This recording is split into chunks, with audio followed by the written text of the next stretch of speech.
Chapter 3582. They looked like two small steamed buns. Xiao Yichen's face suddenly flushed red. Lisa glanced at him and looked at his expression. She then followed his gaze and it landed on her chest. No matter how stupid she was, she could tell that he was staring at her chest. Lisa's face darkened. Suddenly, she released her grip on Xiao Yichen, causing him to lose his balance and fall to the ground with a loud thud. Pervert! Lisa scolded him coldly. Stepping over him, she went back to her room. Xiao Yichen sat up from the ground and rubbed his butt in pain. Feeling wronged, he said, "What? It hurts. Why wasn't she gentle at all?" He saw that she was very respectful and gentle to Yu. It wasn't fair. Xiao Yichen nimbly got up from the ground and chased after Lisa.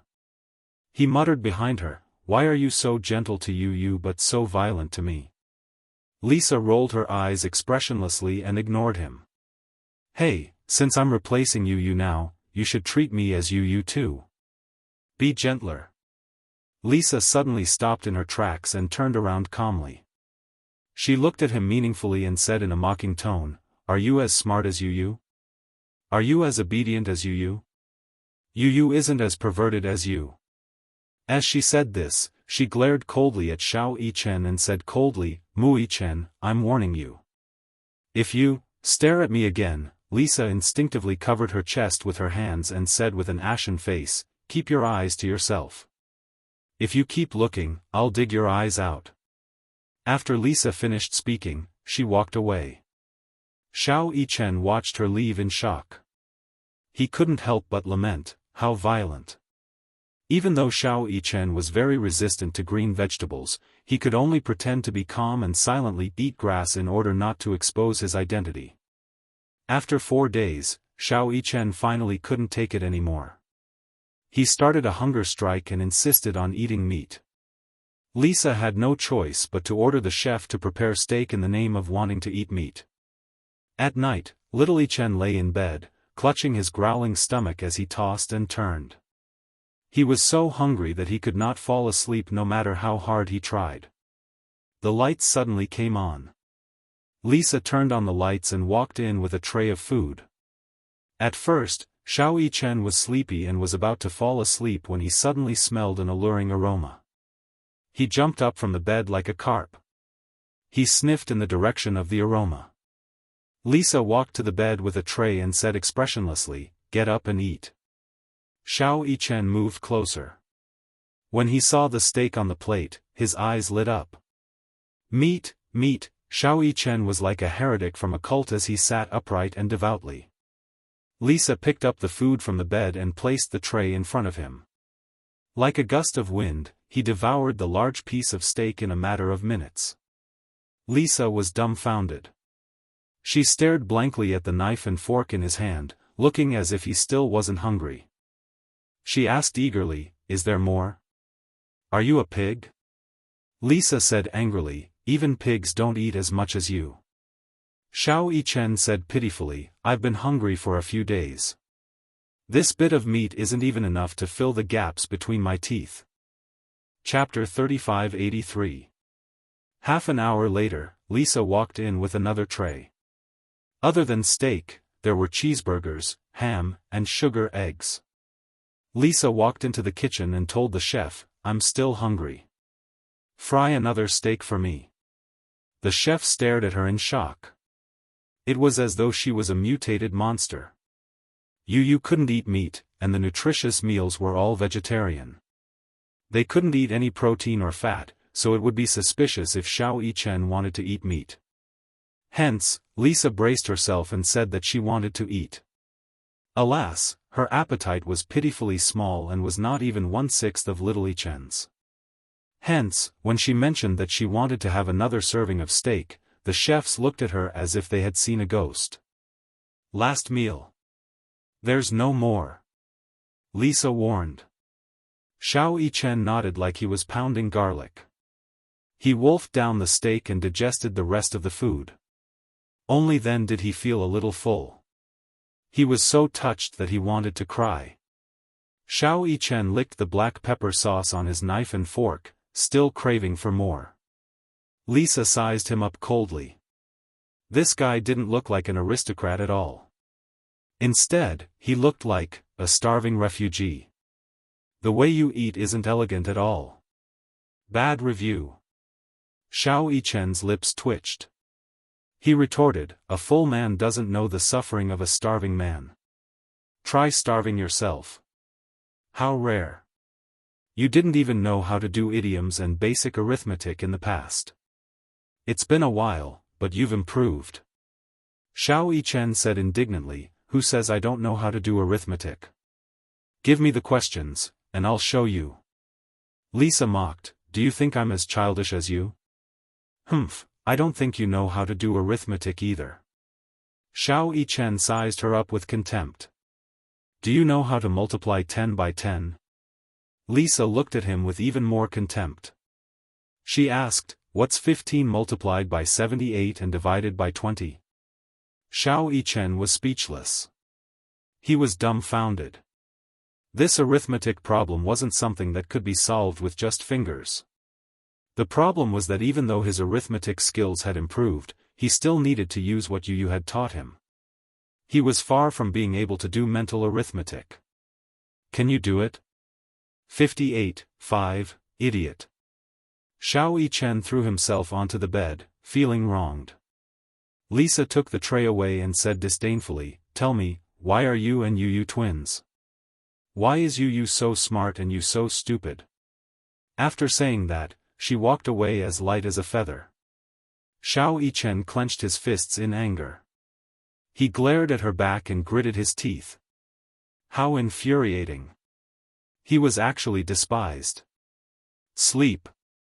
Xiao Yichen lay on the bed, hugged the blanket, and closed his eyes angrily. However, Lisa's disdainful gaze kept flashing through his mind, idiot, idiot, idiot, the demonic voice kept repeating in his ears. Xiao Yichen couldn't take it anymore. He sat up and threw the pillow on the floor. You're the idiot. At the Mu residence. Unspoken finished preparing dinner. She walked to the bedroom and gently knocked on the door. Yu, there was no response. Unspoken opened the bedroom door and saw Yu sitting on the bed, expressionlessly looking out the window. She said gently, it's time for dinner. Yu didn't move. Even his breathing was so weak that it was almost inaudible. Chapter 3584. Seeing that he didn't respond, Unspoken walked into the room and closed the door slowly. She walked over to him quietly and squatted down in front of him. However, she saw that his eyes were as still as a pool of stagnant water. There was no sign of life. Unspoken's heart ached terribly. She couldn't help but lift her hand, wanting to caress his face. However, Yu narrowed his eyes and slapped her hand away in disgust. There was a loud slap. The back of her hand was slapped to the side by him. There should be a limit to your wishful thinking. Yu glanced at her coldly. Wherever his gaze landed, it was as if frost had struck. Unspoken could only feel that pair of cold eyes landing on her face. Every inch of her skin was about to be frozen into ice. Every time she saw his cold expression, Unspoken's heart felt like it was being stabbed. How did he become like this? Unspoken bit her lip hard as tears streamed down her face uncontrollably. Because of his heartless words, her heart was extremely broken. Why are you crying? Yu said in annoyance, you only know how to cry. Even if you want to cry, don't do it in front of me. It's an eyesore. As he said this, he stood up and walked to the floor-to-ceiling window. His voice was emotionless as he said, it's time to stop acting. Unspoken's heart ached as she said, Yu, I don't know why you've become like this. But, I'm your mommy. Yu closed his eyes. Finally, he turned around impatiently and said coldly, don't call me by that damn name again.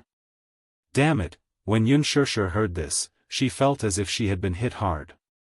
It was undoubtedly heart-wrenching. Yu, that was his name. He had said before that no matter what, he would never change his name or his surname. His surname was Yun, and his name was Tianyu. His surname was Yun, and his name was Yu. This was the name his mommy had given him, and he cherished it very much. But now, Yu was coldly saying that it was a damn name. Unshirsher felt as if a knife was being twisted in her heart. Yaya, outside the door, a childish voice suddenly sounded. Unshirsher looked up and saw that the door was suddenly opened from the outside. Mu Yaja was standing at the door, holding the pink little Yueyao in his arms. Gong Jie said softly beside him. Yueyao kept calling for her brother. Mu Yaja walked in with Yueyao in his arms. When the little Yueyao saw Unshirsher, she immediately opened her arms and babbled, asking for a hug. Unshirsher took Yueyao from Mu Yaja's arms. She gently held her little hand and kissed her forehead. She said to her, "Yes, brother is back. Brother is back." Yueyao followed her gaze and looked at the figure by the bed. Her gaze suddenly froze. "Brother. Brother," her young and tender voice was filled with childishness. It was clear and melodious like a wind chime, tinkling and extremely pleasing to the ear. Yu looked back and saw the little fellow in Unshirsher's arms. Her skin was as white as snow, and her eyes were big and watery. Her eyelashes were long and curly. Even though she was only 2 years old, her eyebrows were already beginning to take shape. Her facial features were actually somewhat similar to his. He couldn't help but be stunned. Yueyao suddenly stretched out her little hand, raised a finger, and pointed at him. She looked up at Unshirsher and opened her little mouth. "Brother. Brother," Unshirsher's eyes couldn't help but sting. She immediately said, "Yes, yes, it's brother. It's brother," she still remembered. Chapter 3585. When Yueyao saw Unshirsher's affirmation, she felt greatly encouraged. She was so excited that she babbled and struggled to get down. Unshirsher squatted down and placed her on the ground. Yueyao took a step forward and suddenly lost her balance. She fell hard on the ground. However, she didn't seem to feel pain. She clumsily stuck out her butt and got up from the ground.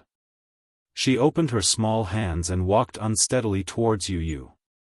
She was wearing the squeaky shoes that Mu Yaja had bought. When she walked, every step she took would make a squeaking sound and shine. In the beginning, Yueyao didn't like to walk. She kept pestering Unshirsher to carry her. After Unshirsher was done carrying her, she would let Shao Yichen carry her, followed by her daddy. When they went out, they would always carry her in their arms. Even when she was old enough to walk, she didn't like to jump around on the ground. She was extremely quiet. Hence, Mu Yaja bought many pairs of such shoes. The little girl found it extremely novel. Every time she took a step, she would squeak. Hence, she started to walk more diligently.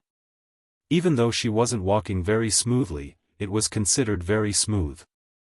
Little Yueyao walked to Yu's side. Seeing that she was about to trip, she hugged Yu's leg tightly and sat on the ground. She hugged Yu like a lazy koala bear. She looked up and smiled foolishly at him.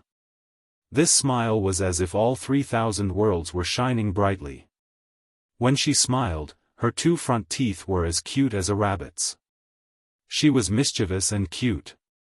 Yueyao squeaked, "Brother. Brother." She spoke fluently and clearly. Yu understood her immediately. He turned his face away awkwardly and didn't look at her. Seeing that Yu was ignoring her, Yueyao couldn't help but feel aggrieved. She tugged at Yu's trousers with her 2 little hands. She even wanted to climb up Yu's trousers. She really looked like a koala bear. Just as Unshirsher revealed a gratified smile, she saw Yu take a step back and avoid Yueyao. Yueyao lost her balance and fell to the ground. She sat up and instantly felt unhappy. Her entire little face scrunched up as if she had suffered a great grievance. "Brother," she felt so aggrieved that 2 silver beads appeared at the corners of her eyes. She pursed her lips but held it in. When Unspoken saw this, she immediately walked over and wanted to carry Yueyao. However, Yueyao pushed her away. Even though she was only 2 years old, she had inherited Muyaja's stubbornness and aloofness. She stubbornly refused to be carried by Unspoken. She stood up again and staggered towards Yu. Yu widened his eyes in surprise. However, he saw that she had already walked in front of him and was hugging him like a koala bear. Her eyes were full of attachment. "Brother," Yueyao held back her tears stubbornly and refused to let go. She wanted him to carry her. Yu remained unmoved, but his eyes were flickering fiercely. He turned his face away and didn't look at her anymore. After a long silence, he said word by word, "I'm not your brother." Yueyao widened her eyes. Obviously, she didn't understand what he said. However, when she saw his resolute expression, she couldn't hold back her aggrieved emotions any longer. Tears rolled down her cheeks. "Boo-hoo," Yueyao hugged his leg and cried pitifully. Chapter 3586. You used to like her a lot. You kept hugging her and teaching her how to call you brother. Now that she's learned it, you're ignoring her when she calls you that, Yueyao pouted pitifully. She cried as she said, "Brother is ignoring her. Brother is ignoring her." Yu turned around expressionlessly and said coldly, "I'm not interested in playing house with you. So, get lost." Yu turned around coldly and sat back on the bed like an ice sculpture. Unspoken carried Yueyao, sighed, and left. The door closed softly. Yu looked back slightly and glanced at the door. His eyes were cold, but there was a flash of absent-mindedness in the depths of his eyes. Yueyao's teary eyes appeared in his mind and his thoughts became even more chaotic. He fell on the bed, covered himself with the blanket, and closed his eyes. Outside the door, Muyaja and Gong Jia looked at Unspoken's disappointed and gloomy face. They looked at each other. Gong Jia said, "Sure, don't worry. Yu didn't mean what he said. He doesn't remember you, and he doesn't remember Yueyao either. It's understandable that he treats you as an enemy." Muyaja agreed with Gong Jia and said comfortingly, "Take it slow." "What if," Unspoken said worriedly, "what if he can't remember me for the rest of his life?" "Don't be so pessimistic." Gong Jia said with a headache, "Compared to Yu, I'm more worried about you." He was worried that she would be disappointed, despaired, upset, and unable to recover from this setback. Unspoken shook her head and said calmly, "No, I won't. I will become stronger. At this time, Yu needs me more. Shao Jia, don't worry." She smiled at him. Gong Jia took Yueyao from her arms. Seeing that she was still sulking with tears hanging from the corners of her eyes, he kissed the corner of her eyes and coaxed, "Yueyao, don't cry. Uncle will carry you." "Uncle." Yueyao threw herself into his arms and wrapped her arms around his neck. Gong Jia was overjoyed. It was rare for Yueyao to be so close to him. She took the initiative to wrap her arms around his neck. He couldn't help but kiss her again and again. He couldn't bear to part with her. Muyaja said coldly, "If you like it so much, give birth to one yourself." Gong Jia snorted. "No, I love Yueyao the most." As he spoke, he subconsciously shielded her, worried that Muyaja would snatch Yueyao from his arms. When Unspoken saw these two clowns, her mood finally recovered a little. It was as if sunlight had shone into her heart. It didn't matter. It didn't matter that Yu didn't remember her. She would try her best to make him remember her. It was late at night. Yu lay in bed. Even though he hadn't eaten for a day, he didn't feel hungry. He always carried the medicine that Alice had concocted with him. To a certain extent, these medicines would make him feel full and replenish his various bodily functions. He looked at the ceiling. There was no emotion in his cold eyes. Suddenly, footsteps came from outside the door. Following that, there was a long silence. It seemed that the person hesitated for a long time. Finally, she took the doorknob and pushed the door open. In the darkness, the footsteps slowly walked in. Yu Yu's handsome brows were slightly raised. He closed his eyes but didn't close them tightly. Through the gaps of his eyes, he saw a slender figure slowly walk to his bedside and sit on the edge of the bed quietly. Yu Yu, a fair hand slowly caressed his cheek and tucked his hair behind his ear. Chapter 3587. Yu Yu did not say a word and pretended to be asleep. Unspoken looked at him quietly. She could not wait to make up for the yearning she had for him over the past year through this one look.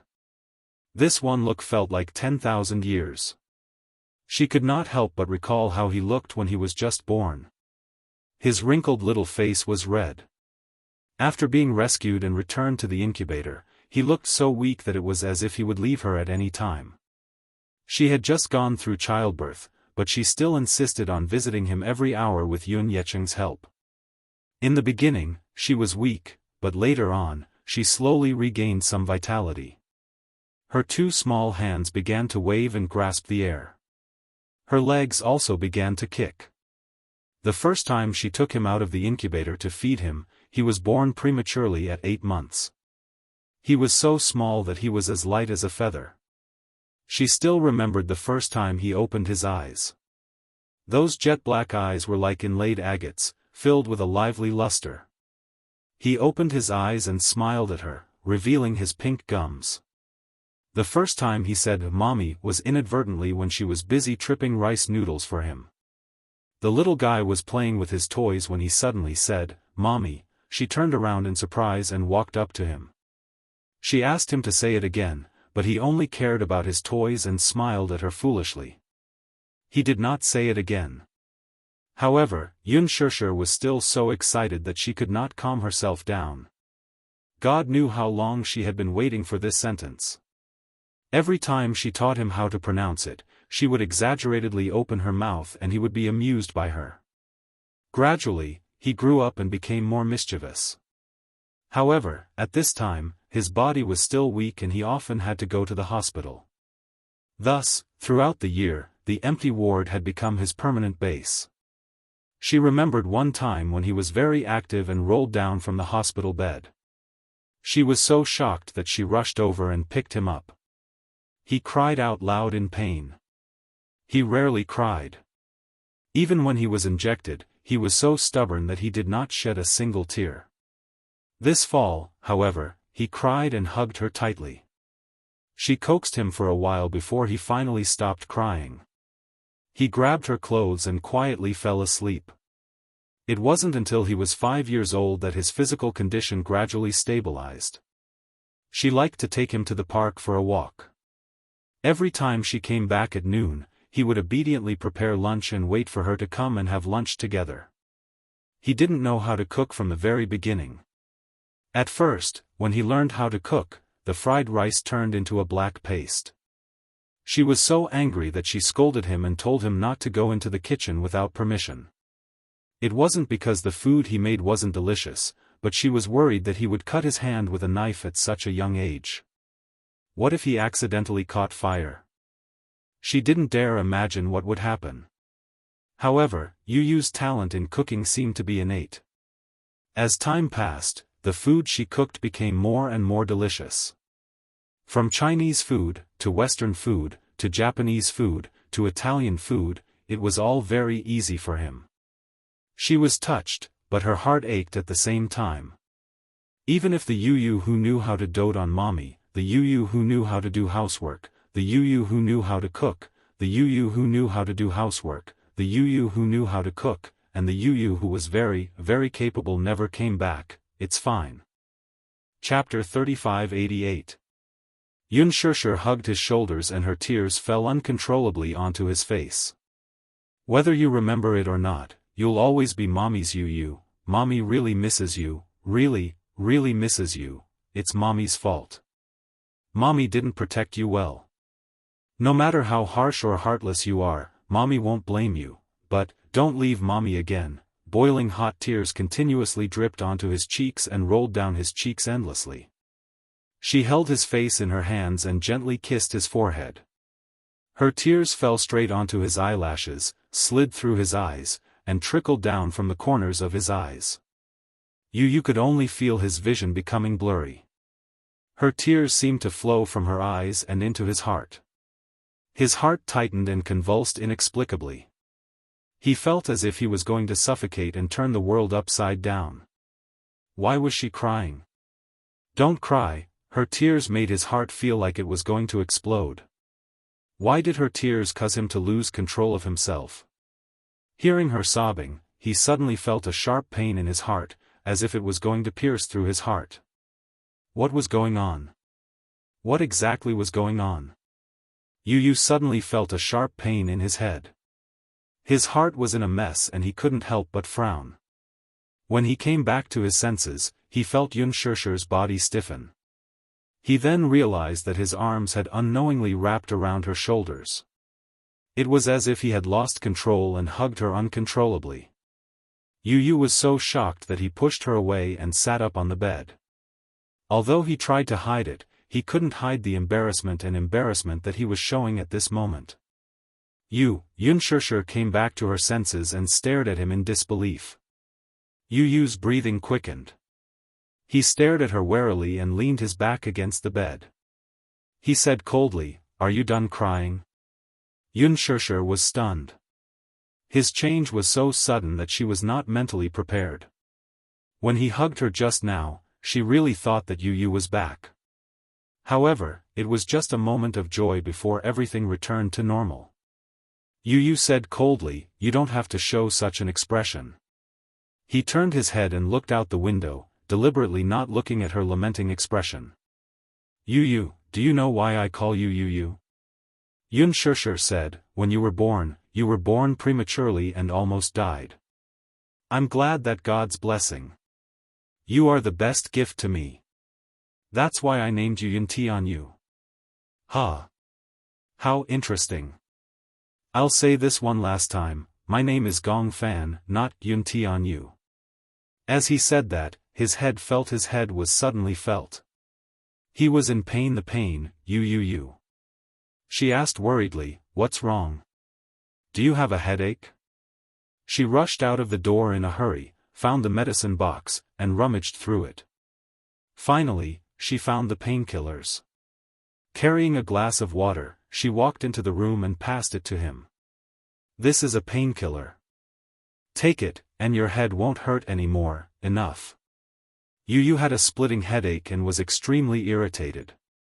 The berserk factor in his body was fermenting. He flung her hand away. "Go away." Chapter 3589.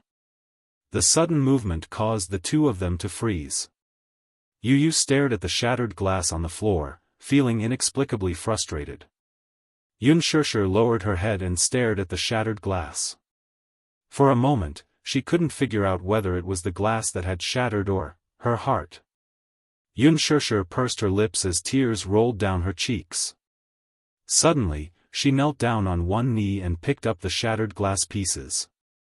"Mommy, in the future, let's use the same glass as a family of 4, okay?" She could still remember how Yu had excitedly brought 5 glasses to Yueyao not long after she was born. 3 of the glasses had adorable suns on them while the other 2 had beautiful moons on them. Yu had said that his daddy, Shaoi Chen, and he were the suns that protected the moons and gave them warmth. The moons were bright because of the suns. Gong Jie even threw a tantrum at one point, displeased that none of the 5 cups belonged to him. However, Yu had muttered, "You're a married uncle, and you're a spilled bucket of water. It's not yours." He had carefully placed the 5 glasses on the rack and marked them separately. Her tears continued to drip onto the carpet, staining it. She picked up the shattered glass pieces bit by bit until her gaze fell on the suns. Suddenly, her fingertips started to tremble uncontrollably. In a moment of carelessness, she accidentally cut her fingertips. A drop of blood appeared on the wound. However, she didn't feel the pain at all. She held the shattered glass pieces in her hands as her sad tears fell silently. When Yu saw this, especially when he saw Yunshirshi's tear-stained face, he couldn't help but grip the bedsheets tightly.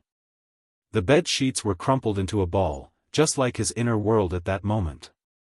Stop picking them up. Little did he know that the moment he finished speaking, Yunshirshi's tears fell even more violently and she started to sob. Yu frowned again. He felt a headache coming on when he heard her crying. He held his forehead and looked helplessly at Yunshirshir, who was squatting by the bed and holding back her tears. He didn't know what to do with her. In fact, Yu already knew why Alice came to the island. Yu also recognized Gong Jia and me. The sea breeze on the island blew gently. Xiao Yichen put on a jacket and sat on the beach. The bright moon seemed to be half submerged in the sea, but it also seemed to be rising from the sea. It was a beautiful sight. Lisa stood beside him and looked at the moon that seemed to be immersed in the sea. It was as if the sea water was the tears of the moon that had gathered to form the sea. She didn't say anything. She sat down beside Xiao Yichen and gazed at the distant horizon. Her lips twitched as she said, "I work for young Master Jia. How could I not recognize him?" Xiao Yichen turned to look at her in surprise. "So, you did it on purpose?" "On purpose?" Lisa smiled.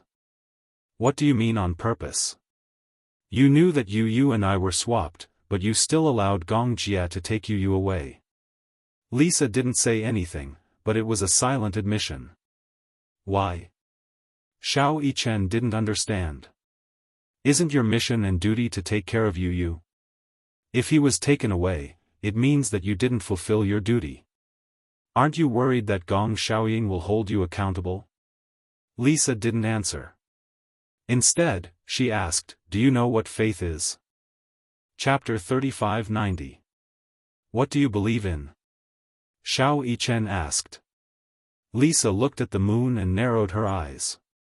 She said mockingly, "Belief? I don't have any." Ever since she could remember, her family had been destroyed and her family had died.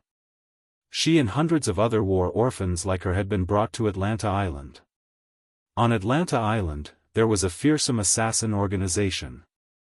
Every year, they would recruit war orphans or refugees of different skin colors, ages, and genders from all over the world. Hundreds of children were locked up in a huge cage.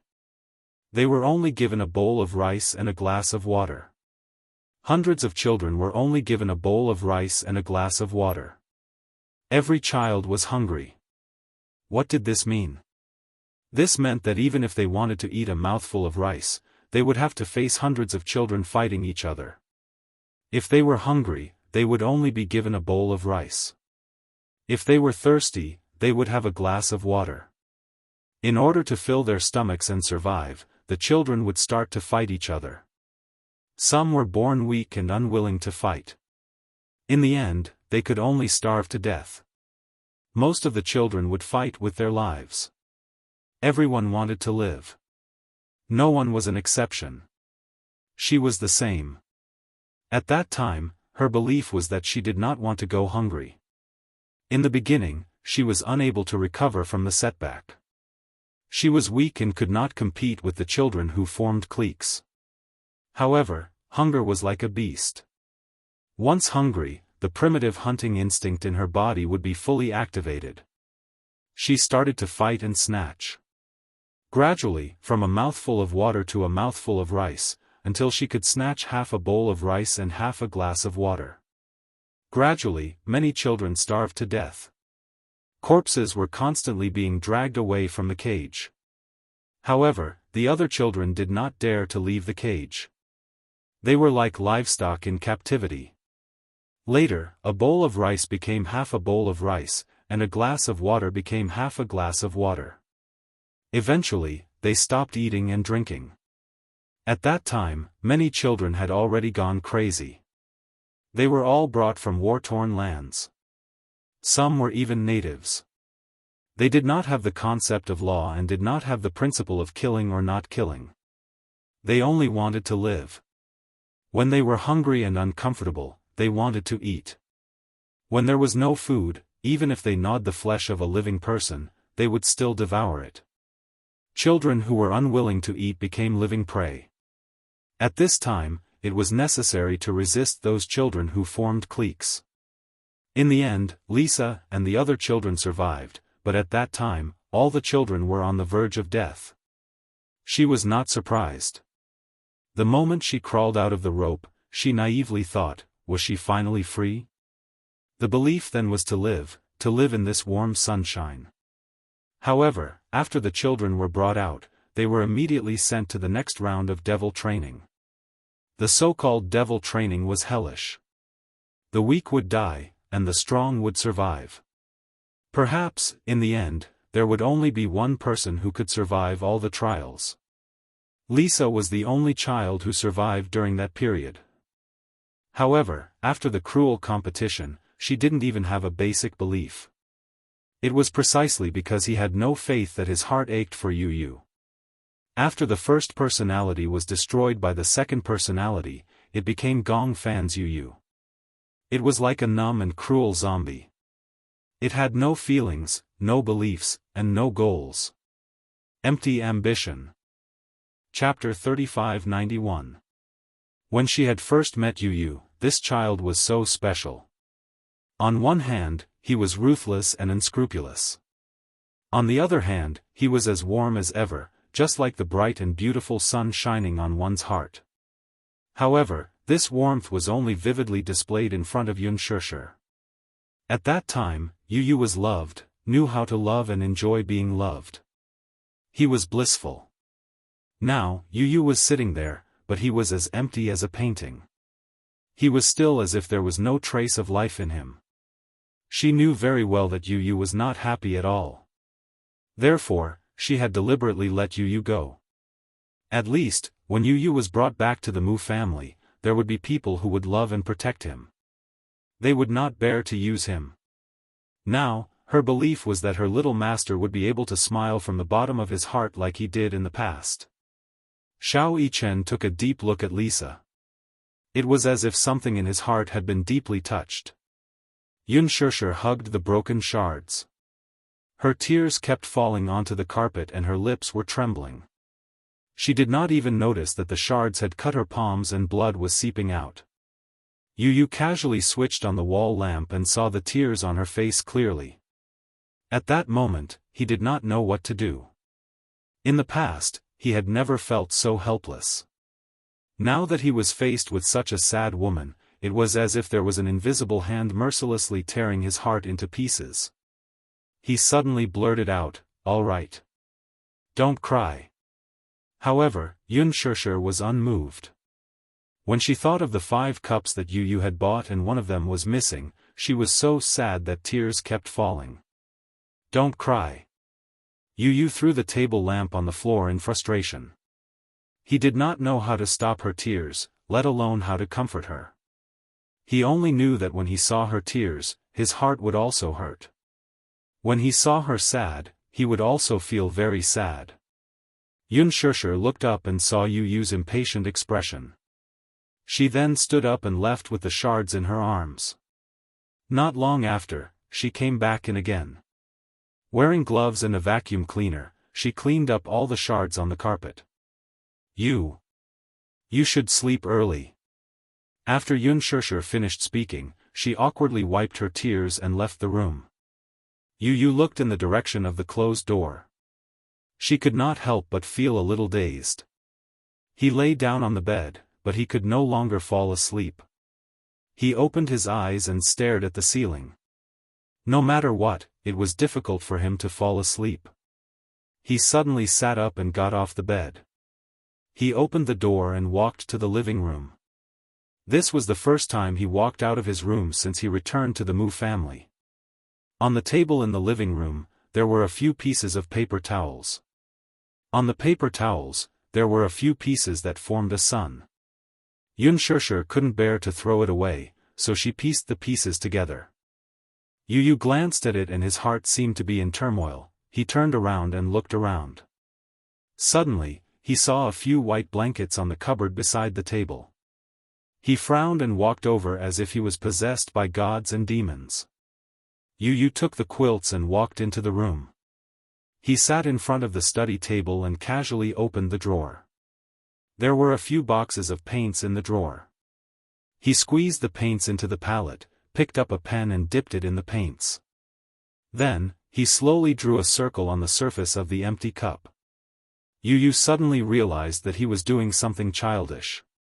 He frowned and put the cup on the table with a look of disgust. He turned around and was about to go to bed. Chapter 3592. In his mind, he couldn't help but recall Yunshi's misty, teary eyes. His heart was in a mess. Yu looked at the cup on the table and hesitated. Finally, he sat back down. The next day, Yunshi walked to the room door and knocked gently, but there was no response. She pushed the door open and walked in. She saw Yu wrapped in the blanket on the bed, still sleeping. She walked to the bedside quietly. She was worried that she would wake him up, so her footsteps were light and slow.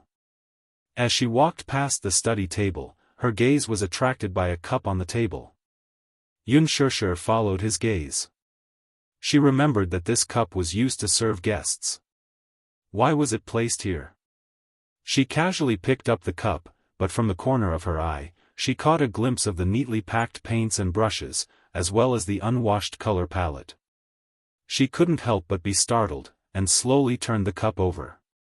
On the other side, there was an exquisite simple drawing on the white surface of the cup. There was a small sun drawn on the cup. Although the strokes were simple, the drawing was exquisite. It was exactly the same as the sun on the cup that Yu had bought previously. Yunshi's heart skipped a beat. This was drawn by Yu. It was unbelievable. Yunshi looked at the bed. Yu was still sleeping. He was curled up under the blanket and sleeping soundly. Her gaze fell on the cup again. The sun on the cup had been drawn for a long time and the paint had dried up.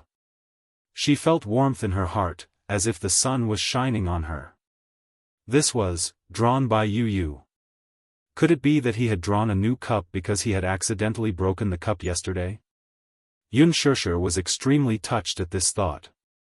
She held the cup lovingly. She left the room with the cup in her arms. In the living room, Wuxia was cleaning up the table. When he woke up in the morning, he saw the broken cup on the table. Yunshi pieced the sun together. He knew in his heart that Yu must have upset him again last night. Yunshi had always treated this cup like a treasure. During that period of time, she had always held this cup. This cup had accompanied her through the most torturous period of her life. However, now that it was broken, it was natural for her to be upset.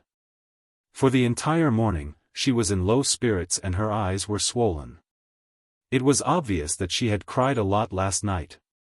When Yunshi walked into the living room with a cup drawn by Yu, she raised the cup in front of Wuxia as if she was presenting a treasure. She smiled and said, "Look, this was drawn by Yu." Wuxia couldn't help but be surprised. He took the cup from her hand. Yunshi was still worried as she reminded him, "Be careful. Don't drop it. It won't drop." Wuxia comforted her. His gaze fell on the cup, but he smiled and said, "One look and I can tell that it was drawn by that little thing. Do you think that Yu drew this cup because he saw me sad? So, that's probably it. Although he has lost his memories, there are some feelings in his bones that can't be cut off." Wuxia comforted her and said, "Don't worry and don't be too anxious. Take it slow. His memories will slowly recover." Yunshi was also encouraged. She nodded vigorously as hope ignited in her heart. Initially, she had thought that there was no hope for Yu to recover his memories. Chapter 3593. On the fourth day of Yu's return to the Mu family, he finally started to eat. Yunshi personally cooked a bowl of noodles.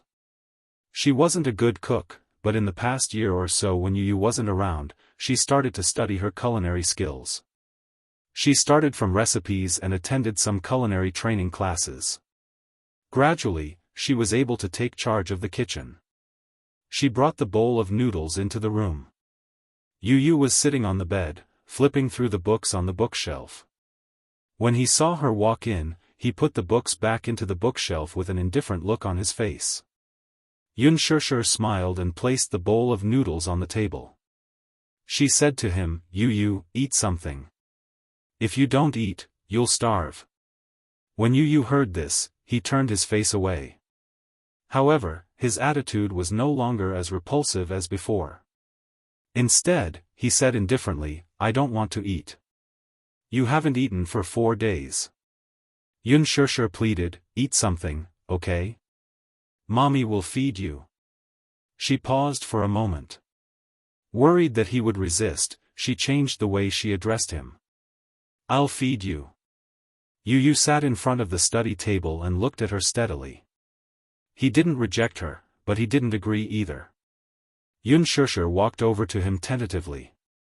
She moved a chair over and sat in front of him. With one hand, she used a fork to roll up the noodles and put it in his mouth. Yu looked at her expressionlessly. Suddenly, he opened his small mouth. Xianxia was overjoyed when she saw this. However, she didn't dare to show her happiness on her face. She suppressed her excitement and fed him. It wasn't until he swallowed the mouthful of noodles that she believed that he was willing to eat. If he was willing to eat, it was a huge breakthrough. She couldn't help but feel touched. She persuaded him again, eat another mouthful, okay? Yu still felt awkward and didn't say anything. He just stared at the noodles in her hand. The noodles she cooked weren't that amazing, but perhaps he was really hungry. He actually felt that this bowl of noodles was very fragrant. Xianxia tried to feed him another mouthful of noodles, and he obediently opened his mouth and took another mouthful. When she saw it, she was so moved that she wanted to cry. The fact that he could eat was something she had never thought of. She even thought that if he was still unwilling to eat, she would really be at her wit's end. At that time, she would have no choice but to forcibly inject him with a nutrient solution. Now that he was willing to eat, Xianxia was greatly gratified. After what happened last night, the little fellow was no longer so resistant. The little guy finished the bowl full of noodles. Xianxia tried to feed him a few mouthfuls of soup, and Yu drank it obediently. As long as she fed him, he would no longer refuse. When Xianxia walked out of the room with the empty bowl, Gong Jia came over. When he saw the empty bowl, he was a little suspicious. Is he willing to eat? Xianxia nodded agitatedly. Yes. This bowl of noodles was all eaten by him. Oh my God, Gong Jia widened his eyes in disbelief. He's finally willing to eat. It's just that, his attitude towards me is still so cold. When he opened his mouth to eat the noodles, she even suspected that he had finally regained his memory. However, when she took the bowl of noodles and left the room, his back was still facing her coldly. He didn't even look at her once. She then realized that if he had really regained his memory, Yu wouldn't treat her so coldly. Chapter 3594.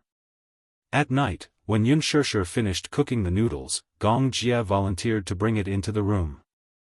Xianxia was a little hesitant, but Gong Jia said coquettishly, Xia, let me, as your uncle, perform a little. All right. Gong Jia took the bowl of noodles from her hands. Xianxia cautioned him carefully, be careful, it's hot. Hence, Gong Jia carried the bowl of noodles into the room. However, within a few minutes, the sound of porcelain shattering could be heard from the room. Xianxia and Mu Yaja heard the commotion and stood up in shock. They rushed into the room, only to see Gong Jia standing at the side with a stunned expression. Yu was sitting on the bed, and the floor was littered with broken bowls and soup. It was a complete mess. Gong Jia turned his head innocently and glanced at Xianxia bitterly. He mouthed, Yu is so fierce. It turned out that when he carried the bowl of noodles into the room, Yu heard the door open and thought that it was Yunshushu. He sat up on the bed and saw that it was Gong Jie. When he carried the bowl of noodles in front of him and was about to feed him, Yu waved his hand coldly and knocked the bowl of noodles out of his hand onto the floor. After Yunshushu cleaned up the mess on the floor, the three of them left the room. Gong Jie looked sad and lonely. Why did he knock over your bowl of noodles? Yunshushu found it unbelievable. What did you say? Gong Jie said sadly, I just brought it in and didn't say anything. But he knocked over my bowl of noodles. As he said this, he crossed his arms and said angrily, that's too much. How could it be? Wuxia said, maybe it's because you're not likable as an uncle. Gong Jie was speechless. He was speechless. He said provocatively, brother-in-law, that means you're very confident. That kid must have knocked over the bowl of noodles that you brought in. Wuxia said confidently, how is that possible? That is my son. Gong Jie said, try it then. I'll give it a try then. Wuxia cooked the noodles and brought them in. Gong Jie stood at the door and started counting down.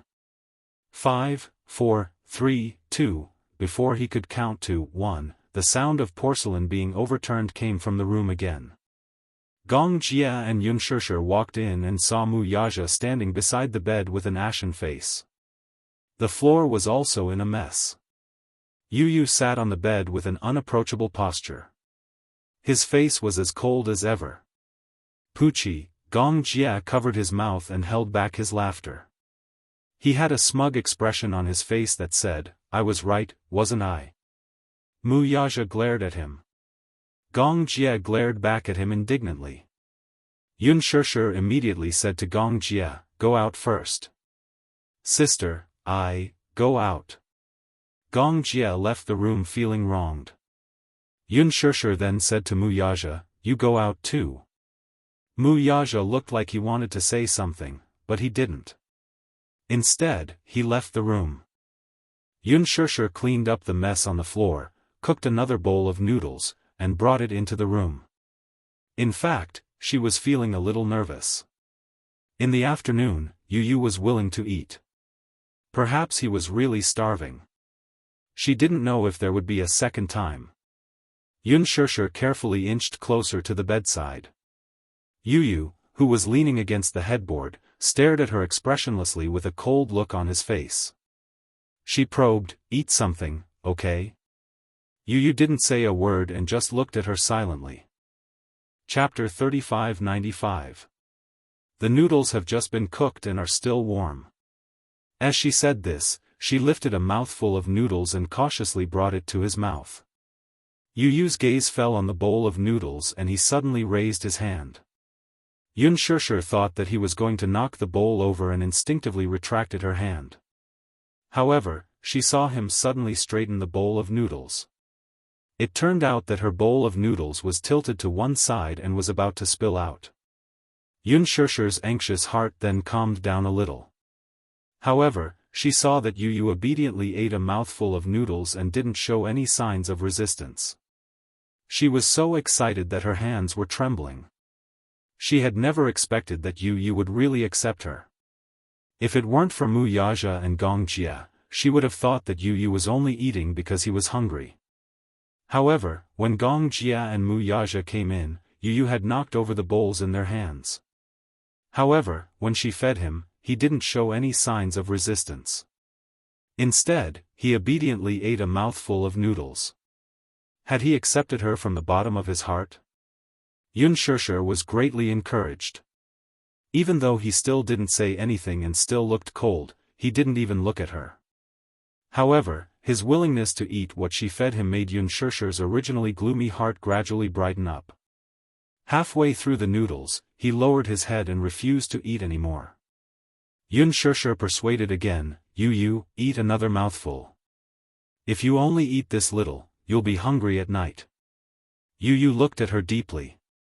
After a long time, he finally relented and ate another mouthful. When he finished the noodles, Yunshushu asked him if he wanted some soup. He shook his head. However, she looked very surprised. Wouldn't he choke if he only ate noodles? However, she was already very touched when he finished the noodles, so she didn't ask for more. When she was about to clear the bowl, she asked, "Is it good?" Initially, she thought that he would remain silent like before. However, Yu suddenly opened his mouth and said coldly, "It tastes awful." Unspoken was shocked. She picked up the bowl and drank a mouthful of soup. It was so salty that she frowned. So salty. How could he eat it? Unspoken felt a little guilty.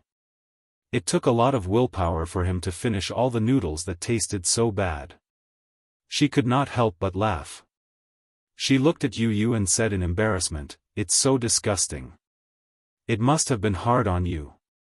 Yu looked at her and smiled. She was stunned. When she smiled, she was very beautiful and charming. Especially, it made him feel an inexplicable warmth. It was like the most difficult sunlight in winter. His cold and stiff lips couldn't help but relax a little. However, when Unspoken looked at him again, he resumed his cold expression. He looked away and didn't want to look at her again.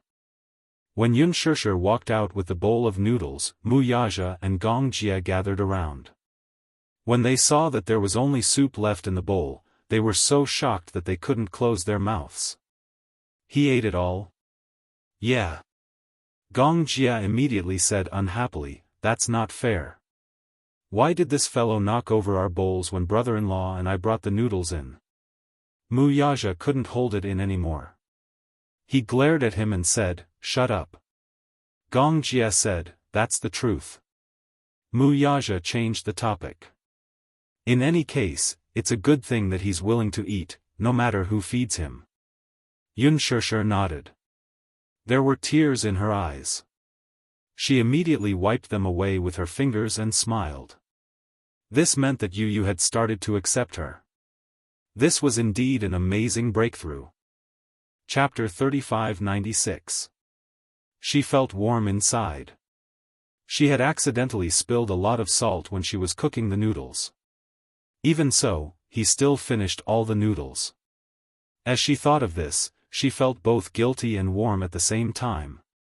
Unspoken carried the new clothes into the room. Yu was already lying down. When he saw her enter, he turned around and looked at her warily. He slowly sat up on the bed. Unspoken smiled and said, "Let me help you bathe, okay?" Yu narrowed his eyes and frowned, but he still didn't say a word. Since he didn't say anything, Unspoken took it as a silent agreement. She walked to the bed and reached out to carry him. However, Yu shrunk his shoulders and tried to avoid her. Unspoken picked him up at once. They hadn't seen each other for more than a year. He had grown taller and heavier than before. Carrying him was starting to take some effort. Yu instinctively wrapped his arms around her neck and looked angry. "What are you doing?" "I'm carrying you to the bathroom." Unspoken pretended to sniff his body and said teasingly, "How many days has it been since you last bathed? Don't you feel that you stink?" Yu's face turned strangely red. Unspoken continued, "I remember that you have a serious obsession with cleanliness. You'll go crazy if you don't bathe for a day. Now, you don't care about cleanliness that much?" Yu flew into a rage out of humiliation. He glared at her and said, "Shut up. Let go." Unspoken became bolder. She didn't let go of him and carried him to the bathroom. The bathtub was already filled with water. Unspoken placed Yu on the floor. She squatted in front of him and reached out to take off his clothes. However, Yu turned his back to her and held his shirt tightly, not allowing her to touch him. Unspoken didn't know whether to laugh or cry. Was this guy being shy? Perhaps, after growing up, some men and women began to have different thoughts. In the past, Yu loved it when mommy bathed you. Why are you so shy now? Unspoken held back her laughter and turned his body around, only to see that he had a death grip on her collar, preventing her from unbuttoning his shirt. After holding it in for a while, he squeezed out 3 words, "Get out." What? Are you shy? Unspoken teased, which part of your body haven't I seen before? As she spoke, she began to unbutton his shirt. Yu was so frightened that she took a few steps back until she was forced into a corner. With no way out, she widened her eyes in shock and warned again, "Don't touch me." Her shocked and angry expression was like that of an innocent woman who had been violated. That can't be, right? She used to bathe him too. However, at that time, in order to train him to be independent, she had always let him wash by himself. Yu had even been a little reluctant. Later, when Wuxia bathed him, he had complained that Wuxia wasn't gentle at all and always hurt him. Unspoken was amused. Even though Yu had struggled, she still unbuttoned his shirt without a word. Yu couldn't resist at all. He allowed her to take off his clothes and carry him into the bathtub. He curled up in a corner, his whole body submerged in the water, only half of his face above the water. His vigilant eyes were on her, full of resistance. He didn't want her to bathe him. He didn't like to be touched by the opposite sex. Unspoken knew that he was shy. As she smiled, she squeezed the shower gel into the shower gel, grabbed one of his arms and started to scrub it carefully. The moment she touched him, Yu's body instantly froze like a rock and he didn't move at all. Chapter 3597. The bathroom was foggy. Gradually, Yu relaxed. His muscles were no longer as tense as before. He allowed Unspoken to rub the foam on his body. Her technique was very gentle and light. As the foam rubbed on his body, his muscles and bones relaxed involuntarily. Unspoken then applied shampoo on his hair. She was very careful and did not let any of the foam into his eyes. Yu could not help but fall into a daze for a long time because of her gentle technique. After the shower, Unspoken carried Yu onto the absorbent mat. Then, she wrapped the large bathrobe around him and wiped his body. Yu remained silent. However, he did not show any strong resistance. He was slowly accepting her. When she thought of this, Unspoken's heart was filled with warmth. She firmly believed that his memories would be erased. However, some blood ties could not be erased no matter what. She believed that Yu would definitely recover. Unspoken carried Yu into the room. However, she was not in a hurry to leave. Instead, she took out a thick stack of fairy tale books from the bedside table. In the past, Yu loved it when she read him bedtime stories. When he was not around, these fairy tale books were secretly kept by Xianxia. Unspoken thought that these books had been thrown away. She was sad for a long time. Then, she went to the bookstore and bought many more fairy tale books. She placed them on the bedside table in Yu's room. Every time a new fairy tale book was released, she would buy all of them. Yu looked at the fairy tale books in her hand strangely. His gaze was filled with doubt. You don't remember? In the past, you loved it when mommy read you fairy tales. Unspoken flipped to a page. The first story was Andersen's fairy tale, The Daughter of the Sea. Her fingertips gently ran over the words. For a moment, she was filled with emotions. This was also the first fairy tale that she read for Yu. At that time, Yu was still young. She didn't really understand the story. After she read it a few more times, she finally understood that it was a tragic story.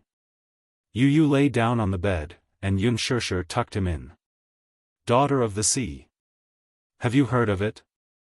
Yu blinked but did not say anything. Unspoken said again, you must not remember. I'll read it again, okay? Yu slowly closed her eyes. Unspoken held the book and began to read softly. In the depths of the vast ocean, there is a kingdom of fish. The Sea King had 6 beautiful daughters, especially the youngest, who was even more beautiful than her sisters. She was kind, pure, and had a beautiful voice. They lived freely and without worries in the sea. Sometimes, their grandmother would tell them some novel stories on the sea. This filled the youngest's heart with longing for the world at sea. As Yunshirsha read, memories of the past surfaced in her mind. It was as if she could see a 3-year-old Yu hugging a pillow and sitting on the bed, looking at her longingly. "Mommy, do these fish look the same as humans?" "No, they have the bodies of humans, but the tails of fish." "Then how do they breathe in the sea?" Yunshirsha was suddenly put in a difficult position. She immediately said, "They are the spirits of the sea. They can swim and breathe freely in the sea." Chapter 3598. That's why, once they reach the sea, they can't walk anymore. Are there really mermaids in this world? Yunshirsha pretended to be mysterious. Who knows? I'll continue. The little princess finally reached the age of 15 and was allowed to float to the surface of the sea. She looked around excitedly, wanting to take in everything. At this moment, a large ship sailed by her side. There were many people dressed in gorgeous clothes on the ship celebrating the prince's birthday.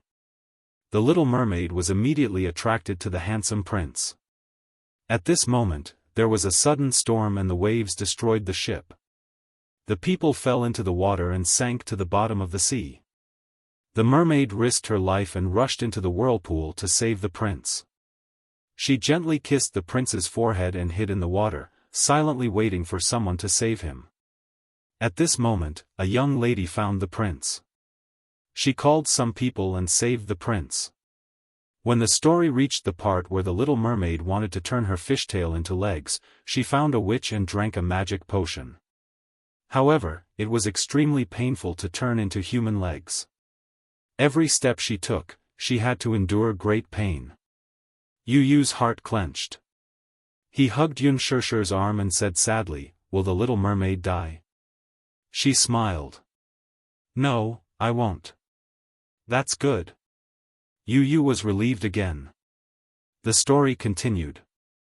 The witch told him that if the prince forgot his parents because of love and married the little mermaid, she would obtain an immortal soul. However, if the prince married another lady, the little mermaid would die the morning before the wedding and turn into foam in the sea. The little mermaid's face was pale, but she was not afraid. As a reward, the witch cut off her tongue and took away her beautiful voice. She could no longer speak. Late at night, the little mermaid left her family and left heartbroken. When she came to the sea, she drank the potion but fainted because of the pain. When she woke up, the prince asked her questions. She could not answer because she was mute. However, she endured the pain and danced for the prince. When Yu heard this, he frowned and looked very distressed. As the story went on, Yu stopped talking. Especially when she heard that the prince didn't know that it was the little mermaid who saved her. He wanted to marry the princess and invited the little mermaid to dance for them. On the night before the wedding, the sisters floated to the surface of the sea. It turned out that in order to save their sister, they cut off their hair and gave them a sharp knife. As long as the little mermaid pierced the prince's chest, she could return to the sea. This was his last chance. His memories overlapped with the scene before him. Yunshirsha looked at Yu, who was lying on the bed. Everything had changed. He lay on the bed with his eyes closed, but no one knew if he was asleep or awake. Yunshirsha gently stroked his forehead, closed the book, and was about to leave. When she got up, Little Bun suddenly opened his eyes and asked coldly, "Did she kill that prince?" Yunshirsha was stunned and turned around. Under the moonlight, Yu slowly sat up from the bed. Her cold eyes revealed a hint of curiosity. "Did she use that knife to kill that prince?" Yunshirsha shook her head. "No. No?" Yu said doubtfully, "If she didn't kill that prince, she would have turned into foam." Chapter 3599. Yunshirsha returned to the bedside and caressed his cheek gently. At night, she came to the prince's room and gave him a kiss. As she spoke, she bent down and kissed Yu gently on his forehead. Yu was stunned and his eyes widened in shock. She didn't kill the prince because she didn't have her tail and couldn't return to the sea. At the prince's wedding, she endured the pain and danced. In the end, she turned into foam and disappeared forever. Yu asked, why? Why didn't she kill the prince? This prince is ungrateful. It was the little mermaid who saved him. He seemed to be filled with righteous indignation. When Unspoken heard this, she suddenly laughed. Yu had already immersed himself in this story and his emotions. Just like in the past, when he heard this story, Yu clenched his fists and asked sadly, if it were me, I would definitely kill the prince and return to the sea to be with my family.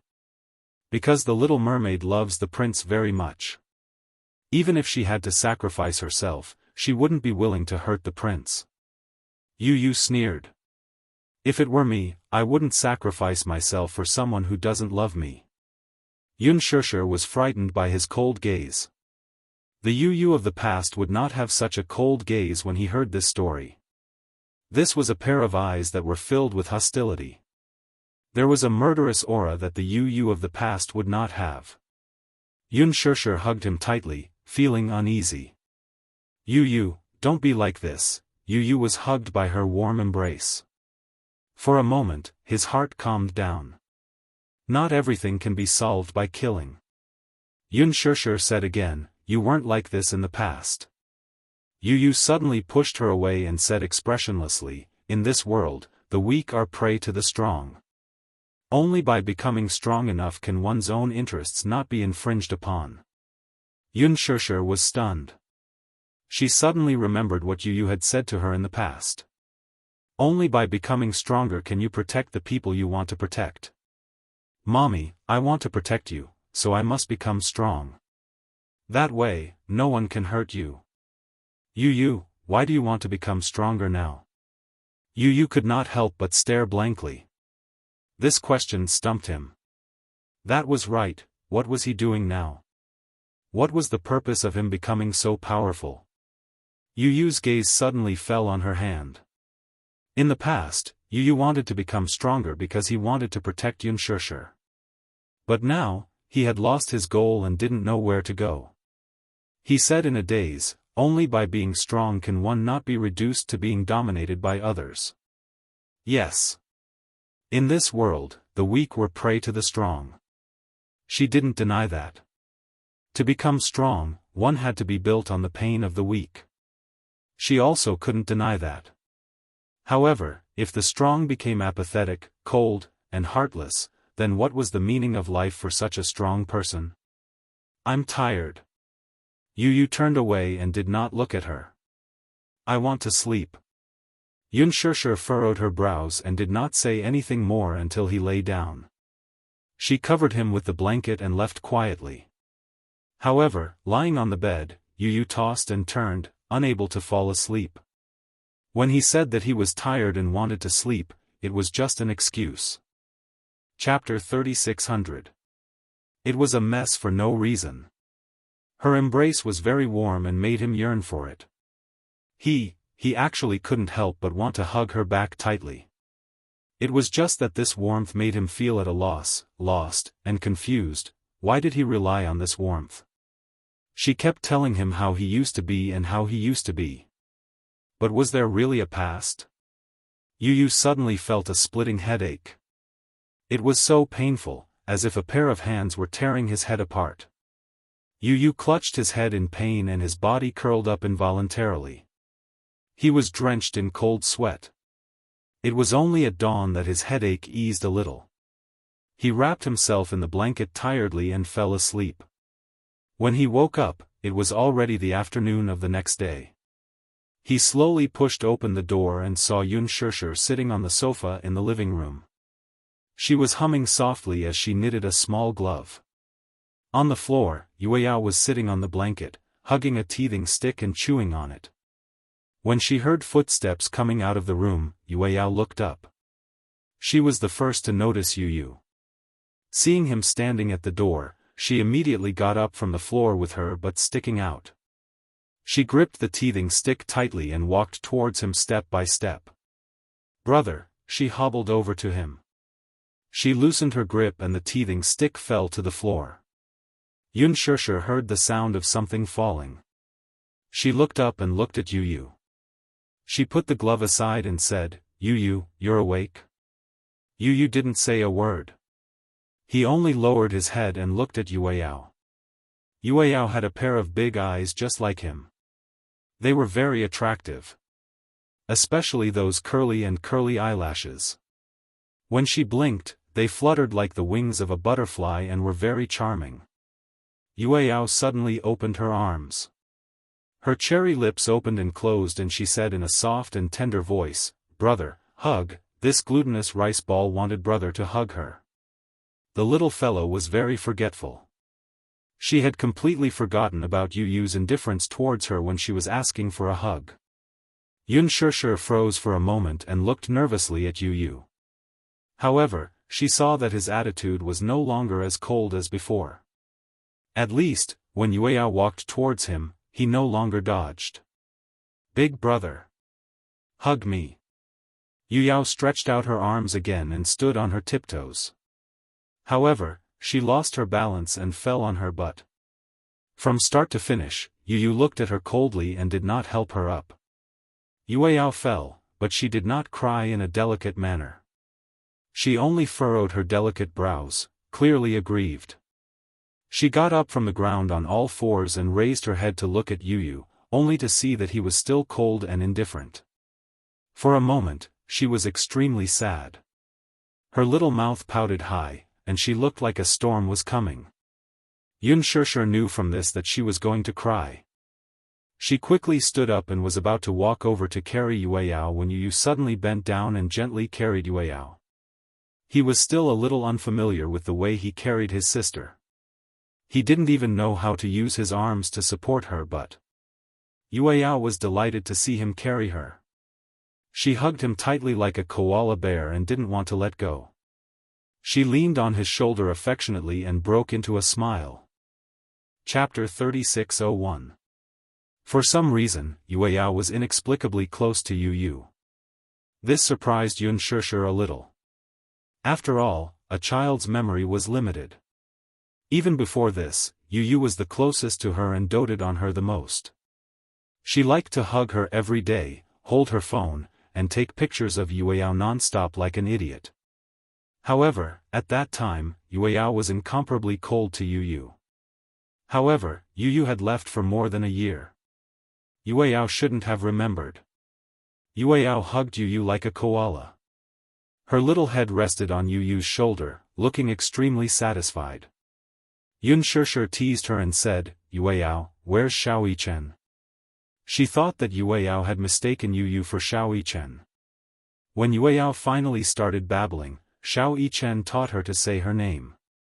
Yueyao also learned a skill, which was to recognize the names of all the family members, except for Yu Yu. When Xianxia asked, "Where's Xiaoyichen?" Yueyao would often point at Xiaoyichen and ask, "Where's Muyaja?" She could also recognize the direction and point at Muyaja. Xianxia didn't specially teach her Yu Yu's name. This name had become an unspeakable pain in her heart. Whether it was Muyaja or Gongjia, they would avoid it as much as possible. Hence, Yueyao didn't know Yu Yu's name. However, Yu Yu and Xiaoyichen looked very similar, so they might have been confused. "Where's Xiaoyichen?"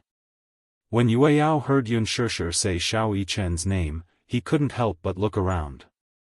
However, he didn't see Xiaoyichen, so he asked hesitantly, "Where's Xiaoyichen?"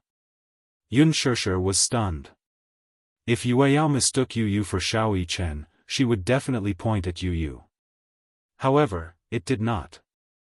Xianxia would never have thought that after more than a year, Yueyao actually remembered Yu Yu's appearance and could even differentiate Yu Yu from Xiaoyichen.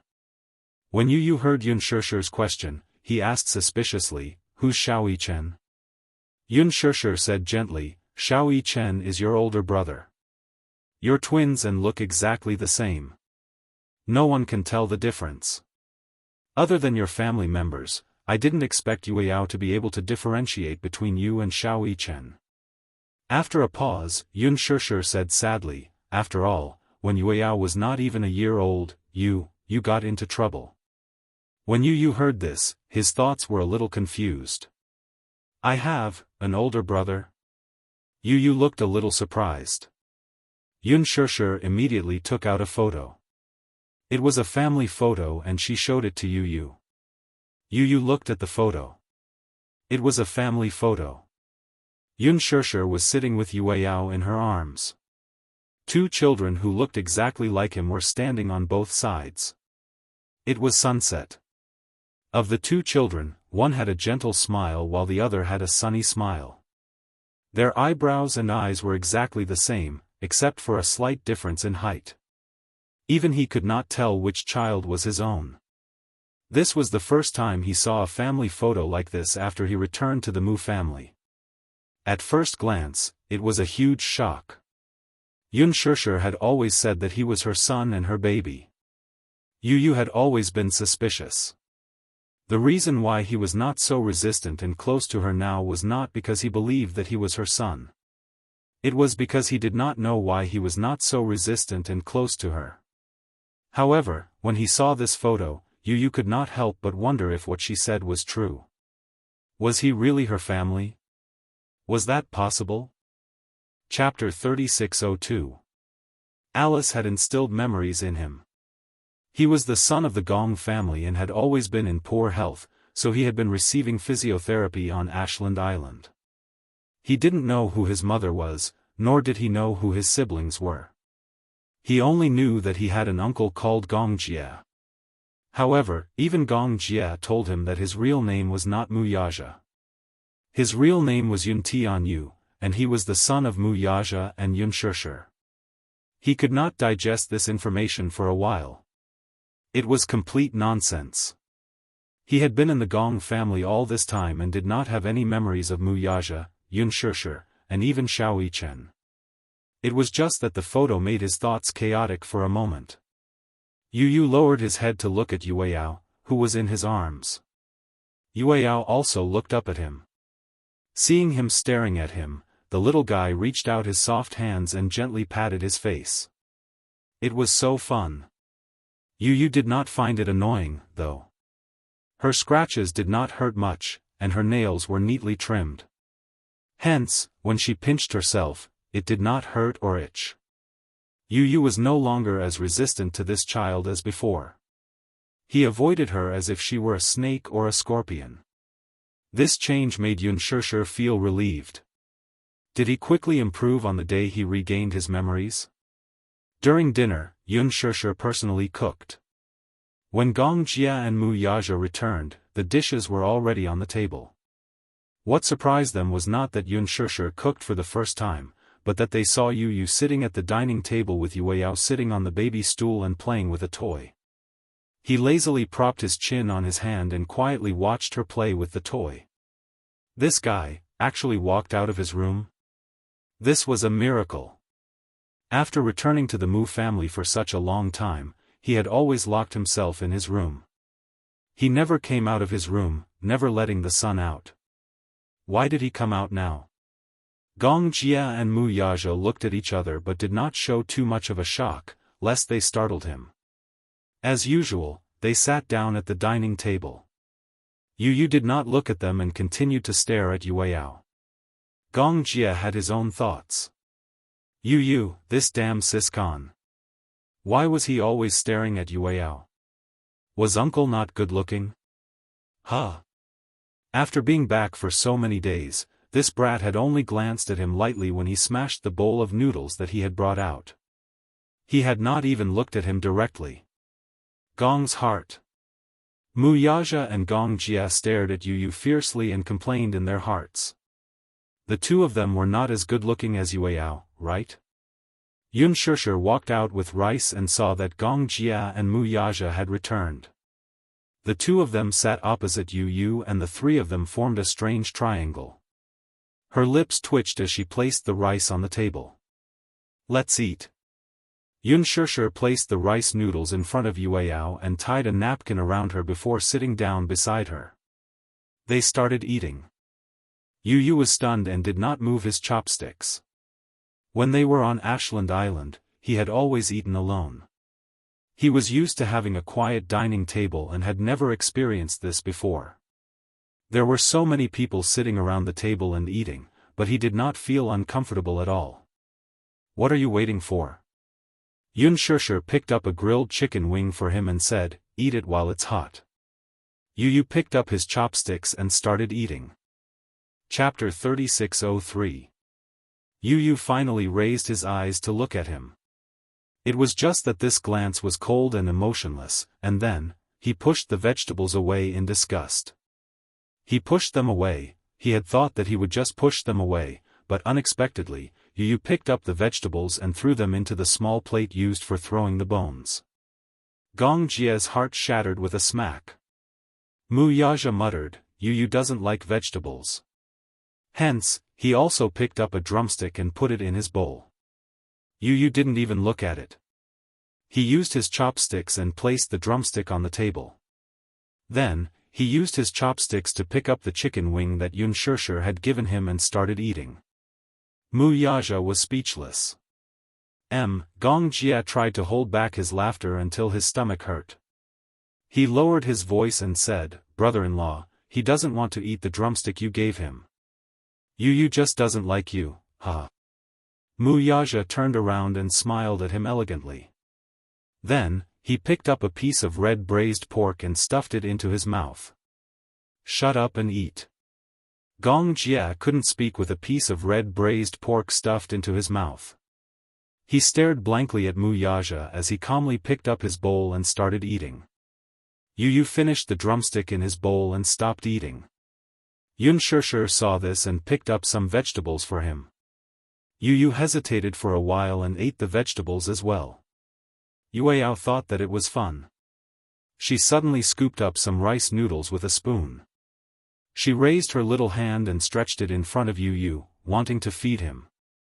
Yao wasn't very good at using the spoon. She held the spoon in a reverse grip and the rice noodles dripped onto the table. Yu looked at her in surprise, only to hear Yao mumble, "Okay. Eat." "Duh." Unspoken said, "Yao is feeding you." Yu was stunned for a few seconds. She stretched out her head and took the rice noodles that Yao handed her. The sticky rice noodles didn't have any extra seasoning. It was light, but there was a rich milky fragrance. Yu took a bite. When Yao saw this, he was extremely excited. He danced around and scooped up another bite. His little hand held the spoon with great effort and raised it to his mouth. Yu was a little conflicted. This rice noodle was not particularly delicious. It was a formula for babies, so it was tasteless. However, Yao insisted on feeding him. He didn't know if it was because he found it fun or something else. Yu had no choice but to take another bite. Yao turned his head and smiled at Unspoken as if he was presenting a treasure. He revealed his cute little front teeth and said, "Mommy. Brother is eating." Unspoken smiled and coaxed, "Okay. Yao, eat too." "No, I want to feed." "Brother." As Yao spoke, she fed Yu mouthful by mouthful. After that, Yu was full just by eating the rice noodles. Unspoken was holding back her laughter. She was a little surprised that Yu didn't show any resistance to Yao's closeness. Even when Yao fed him, Yu didn't reject it. Opposite them, the two men who had been ignored from the start to the end were frowning. Gong Jie didn't believe it and picked up another wing root. Yu didn't even look at it and removed it. There was nothing to say. Gong Jie couldn't take it anymore and protested, "What's the difference between the wing root I picked up and the one your mommy picked up?" This was the love of an uncle. Yu said coldly, "It's dirty. There's saliva. It's not hygienic." Gong Jie was puzzled. Didn't Unspoken's chopsticks have saliva on them? Yao's spoon was full of saliva. Why didn't he dislike it? Chapter 3604. After dinner, Yu was about to go back to his room when Gong Jie suddenly put his arm around his shoulder and said, "What are you doing in your room every day? Cultivating?" Yu slapped his hand away and glared at him as if to warn him, "Don't touch me." "Why are you glaring at me?" Gong Jie said confidently, "I'm doing this for your own good." If you weren't my biological nephew, I wouldn't have anything to do with you lying in your room until your limbs degenerate. Unspoken added, that's right, Yu. You can't stay in your room every day. You have to go out for a walk once in a while. When Wuxia heard this, he suddenly said to Unspoken, why don't we take him out for a walk? Who knows, it might be good for him to recover his memory. Unspoken felt that this made sense. Gong Jia also said, I heard that there's an open-air music festival at Manha Square tonight. It starts at 8 p.m. Why don't we go to the music festival? Unspoken agreed readily. Gong Jia was about to carry Yueyao when Unspoken immediately said, Yueyao can't go. It's too noisy at an open-air music festival. Yueyao will cry. Then, what about Yueyao?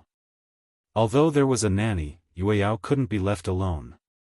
No one was assured.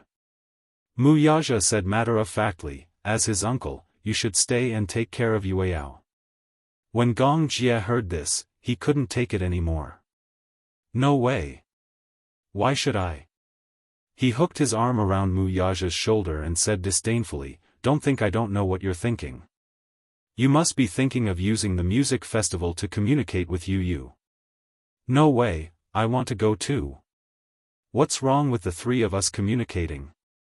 Hey, are you being xenophobic? Gong Jia was not convinced and said, I also want to communicate with my nephew. Wuxia said coldly, your surname is Gong, not Mu. You and I are not family. Gong Jia, Unspoken added, Shao Jia, you can stay at home and take care of Yueyao.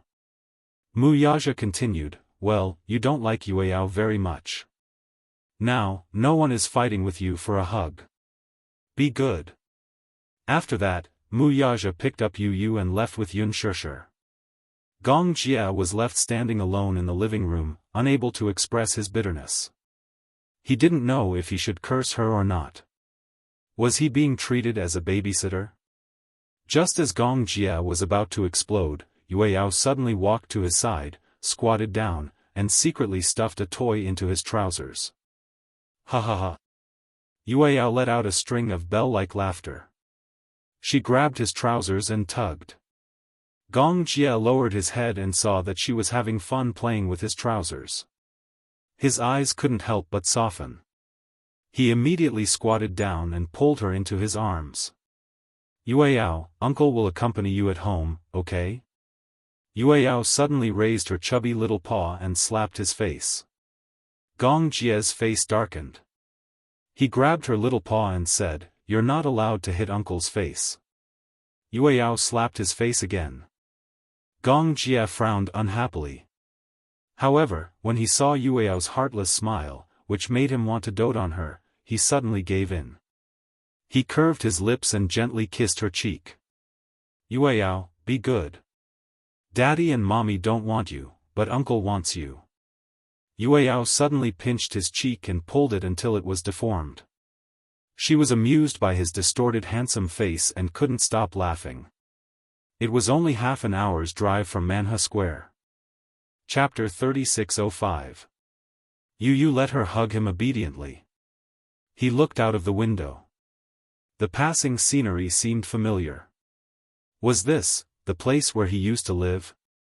Especially when they passed by the park and the bridge across the river. Unspoken saw that he was staring at the bridge and immediately said, Yu, do you still remember? We used to set off fireworks here during the Lunar New Year. Fireworks? Yeah. Unspoken continued, at that time, you were fighting to set off fireworks. I didn't let you do it in the past, so you felt that it was a novelty and wanted to light your own fireworks. I was a little scared. Yu stared at the bridge curiously. Through the window, he could see many people standing under the bridge, sitting on long benches or flying kites. The kites were luminous and many of them were bobbing in the wind. He couldn't help but be entranced by the sight. Wuxia steered the kite as he looked at Yu through the rearview mirror. His heart was filled with emotions. Yu had disappeared for a year and everyone was thinking about him. Although no one gave up easily, as time passed, the hope in their hearts gradually disappeared without a trace. However, no one dared to give up. Because if they gave up, it would mean that in their hearts, Yu was really dead. At that time, the search became their motivation to persevere. When Yu really came back, Mu Yaja didn't show it on his face, but in fact, he was ecstatic. His son was still alive. He had come back alive. However, as a father, he had to maintain his composure. Hence, he didn't show it on his face. However, his care and patience for Yu was no less than Yunshishi's. Even if Yu didn't acknowledge him and didn't remember him, it didn't matter. Yu would always be Mu Yaja's son. This was a fact that even the heavens couldn't change. Many people gathered in Manha Square. The weather was perfect for the open-air music festival. There was no rain. Everyone gathered in the square. At a glance, the square was filled with people. Among the crowd, there were people constantly waving their light sticks, forming a sea of stars. There were too many people, probably in the tens of thousands. With so many people, it was too dangerous. If there was any commotion, a stampede could easily occur. Yunshishi was a little worried. She had always had a lot of concerns. After all, women were more meticulous. Moreover, there were many reports on the news that said that in crowded places, if it wasn't a stampede, it was a crush, or it was a fall and bruise. With so many people around, it was inevitable. Therefore, she hugged Yu even tighter. Why are there so many people? Yunshishi muttered and looked around. They had arrived relatively early, but because they arrived early, the crowd had blocked the only exit. For a moment, they could not advance or retreat. People kept pushing and shoving, trying to get to the front, the closest place to the stage. There were too many people. If she had known that there would be so many people, Yunshishi wouldn't have come. However, since she was already here, she might as well make the best of it. Yunshishi hugged Yu. Even so, it was still difficult for Yu to see the stage. However, he wasn't interested. He didn't like places with too many people, and he didn't like places that were too noisy. It was irritating. It was tiring. Chapter 3606. Yunshishi, however, said, "No, it's too dangerous. There are so many people squeezing around. If you accidentally fall, you might hit your head." Mu Yaja felt that it made sense. Hence, he took Yu from Yunshishi's arms, worried that she would be too tired to carry him. Yu was initially a little resistant in his arms and struggled a little. Mu Yaja said to him, "You're so heavy. Mommy's arms will get tired if I carry you all the time. Let Daddy carry you for a while, okay?" When Yu heard this, he didn't show any signs of resistance. He just turned his face away and refused to look at him. Obviously, he didn't appreciate it. However, he didn't refuse or resist again. Mu Yaja was already satisfied. On the stage, the band went on stage one after another to perform the songs.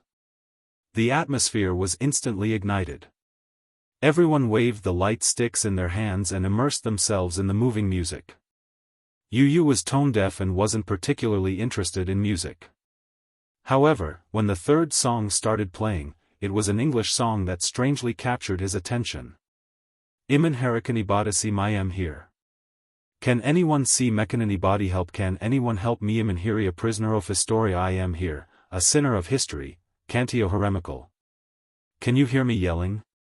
Arguing to Jetmano, will you take me away immediately? I've been waiting for you to rescue me. You must come and save me. Imanhiran calling out Budiokanther, I am here. I'm shouting loudly, but no one can hear me. Can anybody help? Can anyone help me? I'm hysterical until I break down. I'm lost in the cage. Tell me there's still hope. Is there anyone outside listening? This was an English song. The meaning of the lyrics was about a lost person, trapped in the sad memories of the past, waiting to be redeemed and saved. However, this song actually made Yu Yu feel an indescribable sadness in his heart. He gently closed his eyes. In the darkness, he could vaguely see a cage in the darkness where there was no light. A child who looked exactly like him was holding on to the cage tightly and shouting something. But he couldn't hear anything. He couldn't hear anything at all. In his ears, there was only the sound of music and the noise of people buzzing. The youth in the cage seemed to have seen him. He shook the iron bars and shouted crazily, "Let me out of here." Yu Yu furrowed his brows and was a little puzzled. "Who are you? Let me out. I don't want to be here." The youth gripped the iron bars tightly and looked desperate. "I don't want to be here alone, don't lock me up here alone." Between the iron bars, the youth's delicate face was pale. "Mommy, Daddy, can you hear me? Mommy. Yu Yu, Yu Yu." A series of urgent calls finally woke him up. When he woke up again, he was in Muyaja's arms. He seemed to have fainted. Muyaja and Yunshishir were scared out of their wits. They kept patting his face until he finally woke up. However, when he opened his eyes, a line of tears suddenly fell from the corner of his eyes. Yunshishir was shocked to see his tears. Just as she was about to caress his face, she saw a helpless look on the child's face. "Mommy, Mommy," he called her anxiously and frowned slightly. Chapter 3607. Yunshishir was so excited and happy that he had taken the initiative to call her. For a moment, she was caught off guard. Just as she was about to hug him, the child in her arms suddenly pounced on her and hugged her tightly. His little hands hugged her tighter and tighter. "Mommy. Mommy. Yu Yu missed you so much." Muyaja was also stunned. Yunshishir was also stunned. That familiar voice was enough to make her heart burn. Yunshishir hugged him even tighter in surprise. "Yu Yu, you're back? Is that you? Yu Yu." Gong Jia had told her about Yu Yu's situation. Yu Yu had dual personalities. One was the son of light, and the other was the son of darkness. One side was pure and innocent, while the other side was evil and cruel. Gong Jia said that Yu Yu's memory had been sealed, but his first personality had been killed by his second personality. Perhaps his memory could be recovered, but the innocent and kind Yu Yu of the past might not be able to come back. When Yunshishir first heard about this, she was shocked and flustered. She didn't know anything about dual personalities, nor did she know anything about the dark side. Her Yu Yu was so pure and innocent. How could he be so cruel and cruel? But after that, she kept reading up on all kinds of information about dissociative identity disorder and dual personalities. There had always been many conflicts in the field of dissociative identity disorder. After all, the research in this field wasn't very deep. There weren't many patients with dissociative identity disorder in the world. However, some said that the first personality wouldn't be taken over by the other personalities. Some said that not only would the first personality be killed and taken over, but once another personality took over the body, the person would never be able to come back. Yunshishir was also mentally prepared that Yu Yu of the past would never be able to come back.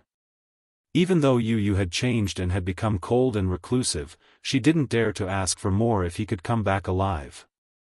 As long as Yu Yu was safe and by her side, she would do her best to take good care of him. Even if the Yu Yu of the past couldn't come back to her side, she didn't care. But in her heart, she still hoped for a miracle to happen. Even though this process might be more difficult than carrying a child for 10 months, she wasn't afraid. She also hoped that the Yu Yu of the past could come back to her side. "Yu Yu, are you back? Yunshishir, you." She was so excited that she hugged Yu Yu tightly and burst out in tears. However, the crying of the child in her arms gradually stopped until it was dead silent and did not make a single sound. "Yu Yu Yu Yu, 2, Yu Yu, Yu Yu Yu, Yu Yu, Yu O O Yu Yu Yu. Yu Yu O O O O O O Yu O. Of Yu O O O O. Why are you crying? Yu asked. Suddenly, he frowned and touched the corners of his eyes with his fingers. What he touched were the dried tears. Why, was he crying too? Yu frowned strangely and wiped the tears away. Unspoken looked at him nervously and didn't move. She tried calling out to him carefully, Yu. Yu looked at her coldly. He didn't respond or reject her. Just like before, his face was cold and emotionless. Unspoken's heart sank to the bottom of the abyss. Yu had disappeared again. Chapter 3608. How could this be? Yu, she thought that Yu was really back. She really thought that the gentle Yu from the past was back. But in the blink of an eye, he resumed his cold demeanor. How could this be? Unspoken said anxiously, just now, it was Yu, she cried to Wuxia, her heart aching. Just now, I heard Yu calling me mommy. Wuxia hugged Unspoken's shoulders and kissed her forehead. Sure, don't be like this. Don't be anxious. Didn't we agree to take it slow? Unspoken turned around and looked at the child in her arms. Suddenly, she pleaded, please. Let Yu come back, please. I want to see Yu, I want to see Yu. She didn't know what nonsense she was spouting. But her mind was in a mess. The only thing she could realize was that there seemed to be two souls residing in this child's body. One was the Yu from the past. The other was the Yu who had been given the name Gong Fan. She missed Yu. She wanted to see that Yu again and hear him call her mommy. She wanted that Yu to come back. All this while, she had been waiting patiently. But, her hope had been dashed again. Her disappointed expression had undoubtedly agitated the child. The child looked at her coldly and finally said, I'm not Yu. Then let Yu come back, please. She lowered her posture to the lowest possible level and was practically begging him with an incomparably pleading tone. The child suddenly felt frustrated. Yu, hearing this name that didn't belong to him every day, his ears were about to grow calluses. So, this woman was being so gentle to him because she wanted to awaken that Yu? What she needed was Yu. Whether it was Unspoken, Wuxia, or Yueyao, what they needed was Yu, not him. What was laughable was that he was actually moved by her gentleness. He actually instinctively yearned for this warmth and tenderness. Instinctively, he wanted to rely on her, wanted to hug her. However, from the beginning to the end, he was treated as another Yu. What she needed, what she loved, and what she missed, was never him. All this while, he had been needed, cared for, and loved. It was all because they wanted to find the shadow of Yu in him. It was as if this body had always belonged to Yu, and he had been treated as an invader, occupying this body as an enemy. He had never been needed. Or even rejected by them. Was he hated? Or rejected? He also wanted to try his best to adapt to the role of Yu. But he wasn't Yu. So, stop calling him Yu. The child was anxious and frustrated. He pushed her away forcefully. I've said it before. I'm not Yu. Unspoken was pushed to the ground and her eyes were filled with shock. Wuxia also looked at him in disbelief. He didn't expect him to revert back to that cold and aloof self when he had just returned to the Mu family. The child was obviously losing control of his emotions. He stood up and his body swayed slightly. The child tried his best to stabilize himself and turned to look at Unspoken. He said in disappointment and anger, "Don't call me that again. I'm not Yu, I'm not Yu." Chapter 3609. Unspoken was heartbroken when she heard that. She immediately said, Yu, don't say such silly things. How are you not Yu? You are. You are. Enough.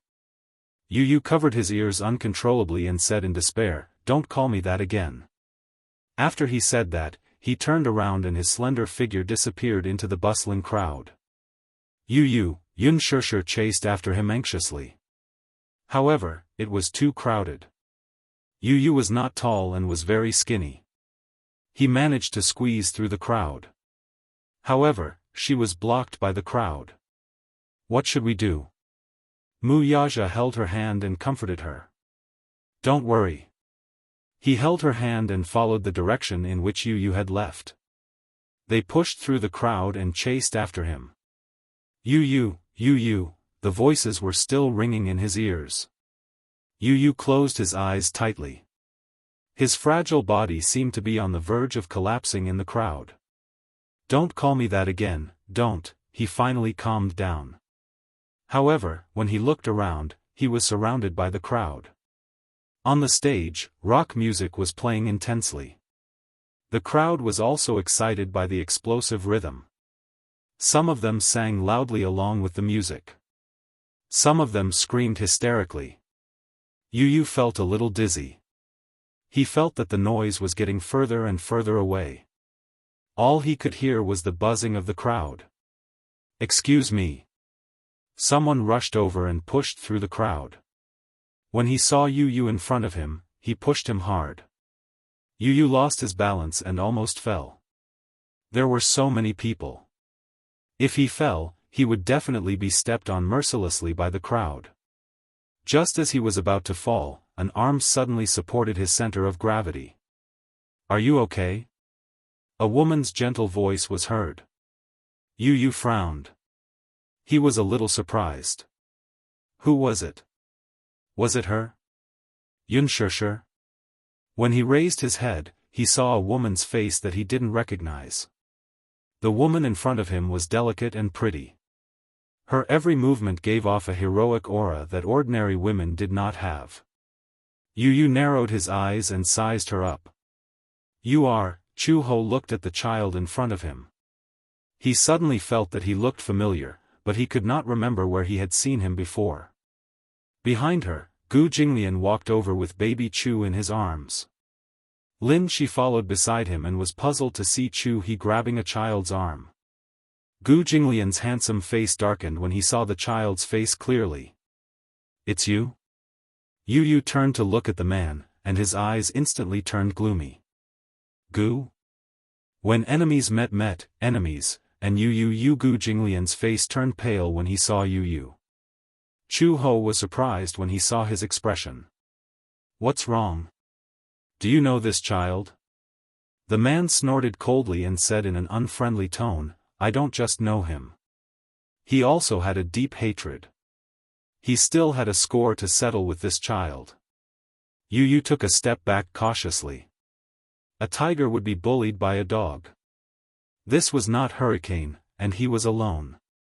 He would not gain anything if he went head-to-head with Gu Jinglian. Just as he was about to leave, Gu Jinglian grabbed him by the collar and lifted him up. Why are you running? Chapter 36:10. He's just a child. You, child? Gu Jinglian sneered. He's not an ordinary child. He turned his head and fixed his gaze on Yu's face. His eyes were cold. He's from the Gong family, Gong Fan from the Hurricane group. He's not an ordinary child. Gong Fan. Hearing this name, Chu Ho's face also showed a surprised expression. Gong Fan, that was the child who had used her and Xiao Bao as a hostage to force Gu Jinglian to sign the agreement to cede Worth to him? How could he be so young? She looked so soft and squishy. She couldn't tell how vicious and merciless this child was.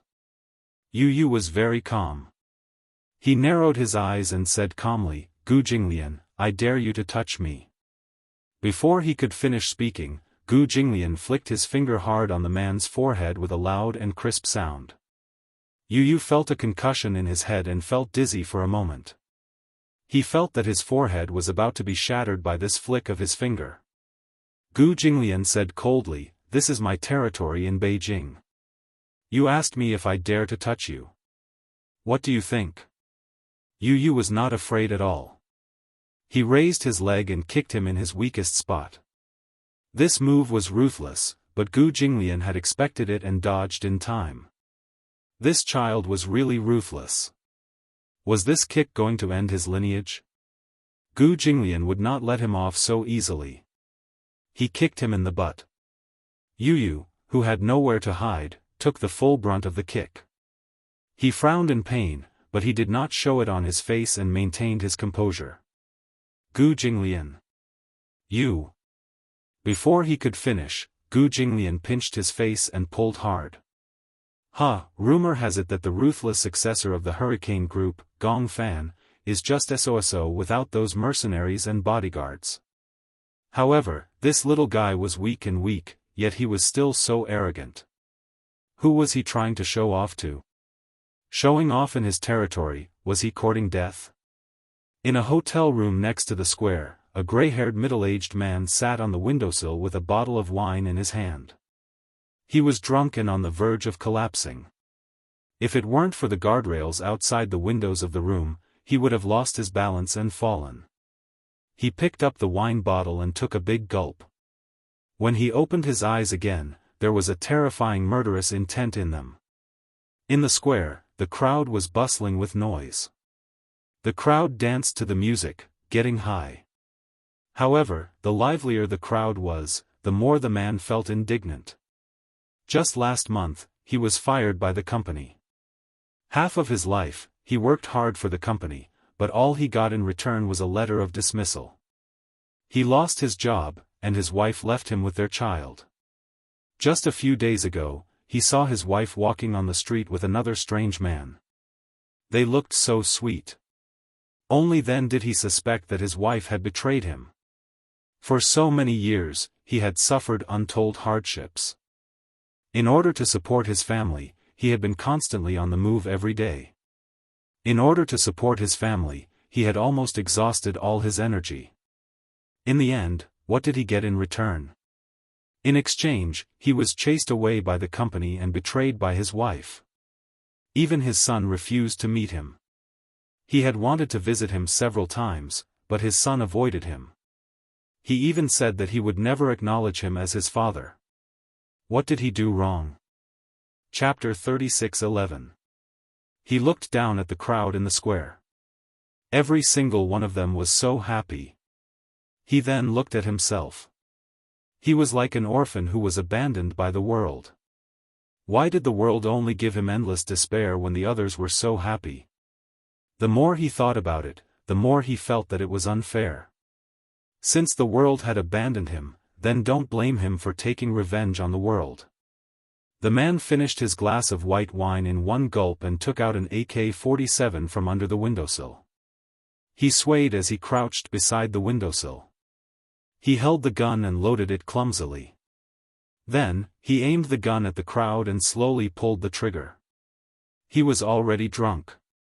However, he did not need to aim in front of so many people. Every single one of them was worth it. Even if he died, he would not have lived in vain with so many people accompanying him to the grave. Suddenly, the man laughed arrogantly. Da-da-da-da, he pulled the trigger and fired wildly at the crowd. In the square, Gu Jinglian suddenly heard gunshots. He looked towards the direction of the sound. The square was too big, and the music on the stage was still loud. Therefore, he could not tell where the gunshots came from. Gunshots? Why were there gunshots? He could not have heard wrongly. Those were gunshots. Chu Ho also heard the gunshots that were almost drowned out by the noise. Based on the sound, it should be an AK-47. Someone was shooting at the crowd. Some of the people in the square suddenly screamed in fear. However, these screams were drowned out by the cheering crowd. The singer on the stage still did not realize what was going on. He was still sweating profusely as he held the microphone and performed with all his might. Most of the people in the crowd did not realize that the Grim Reaper was quietly approaching. Therefore, everyone was immersed in the music. The sound manipulator also realized that something was wrong. He received a radio message saying that someone was shooting at the crowd and asked for the music to be stopped immediately. The sound manipulator immediately stopped the music. The staff went on stage and covered the singer as he left the stage. The music suddenly stopped. Da-da-da. Gunshots were heard not far away. It was very obvious. It's gunshots. What's going on? Ah. Run. It's a terrorist attack. Someone is shooting at the crowd. Run. Some people were hit by bullets. Some bullets pierced through their heads, some pierced through their shoulders, and some pierced through their chests.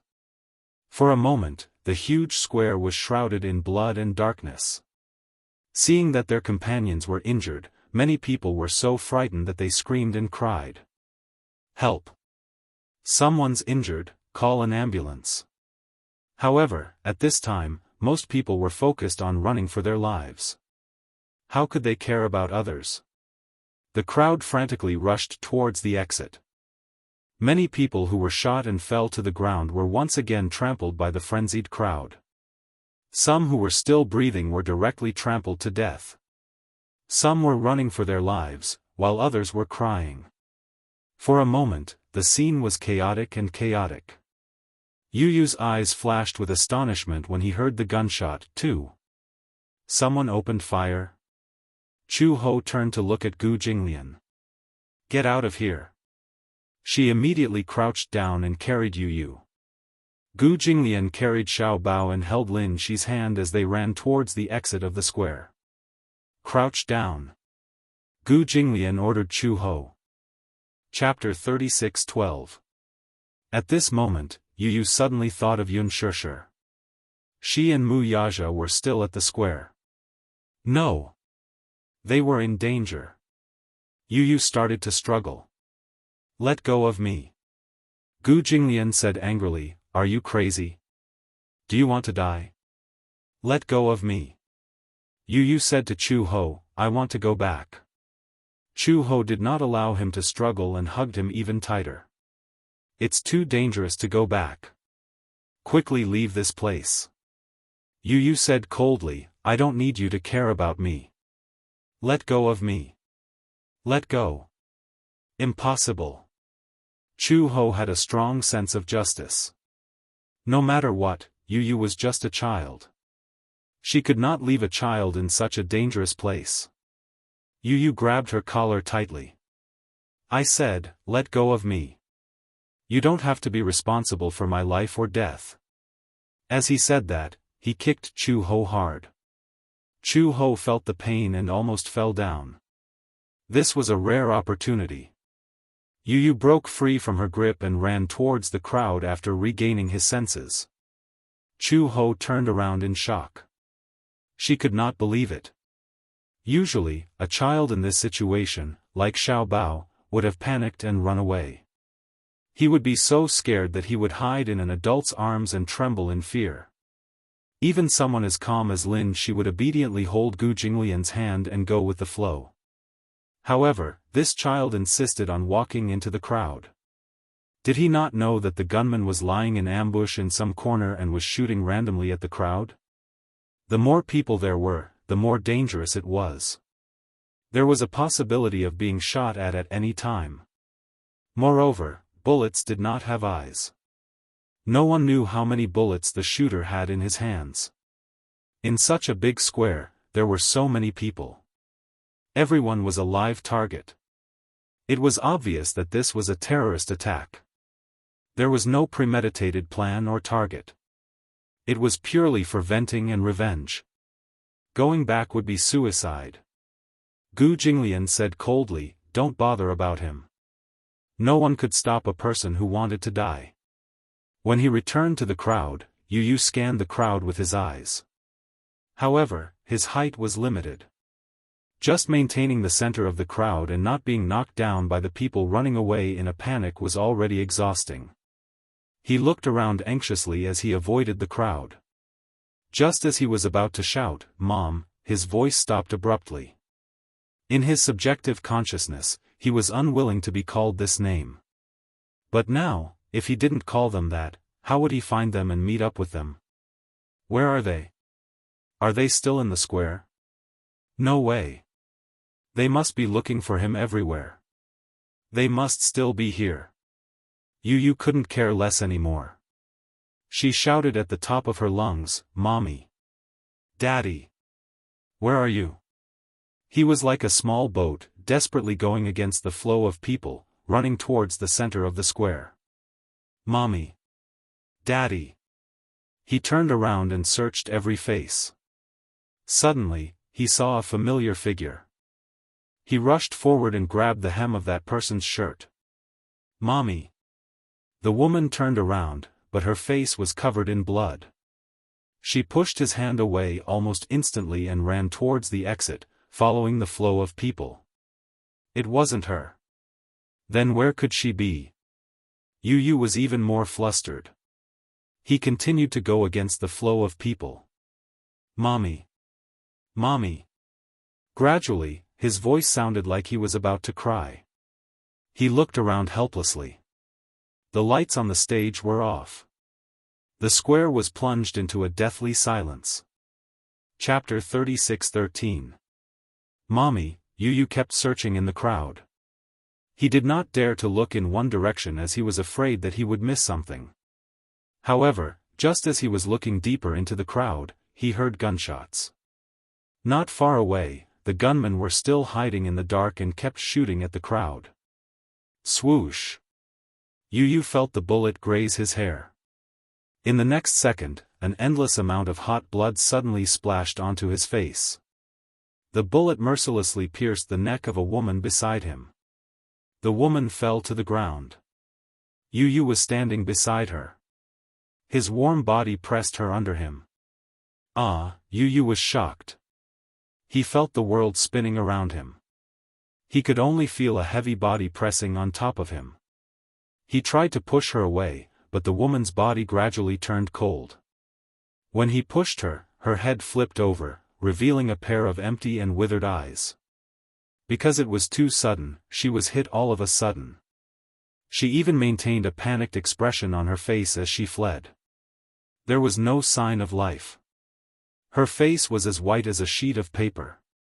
Her dark eyes were like an endless abyss that could swallow him up at any time. There was a bloody hole on her neck. The bullet had penetrated her neck and there was an explosive wound. The hot blood kept flowing on his body. It was sticky, warm, and smelled fishy. Yu was so scared that he could not speak. It was not that he had never seen a dead person, but he had never been so close to a corpse. He could even see from the woman's eyes how helpless, hesitant, perplexed, and uneasy she was before she died. Yu struggled for a while, but due to the difference in strength, he could not push the corpse away. He was gradually out of breath. "Mommy," he was extremely anxious. He was worried that Xianxia and Wuxia would meet with mishap during this time. He did not know how long the shooting would last. He also did not know how many bullets the killer hiding in the dark had. He only knew that the crowd in the square retreated like locusts and stepped on his hand from time to time. Yu curled up into a ball and used all his strength to push the corpse away. He stood up shakily.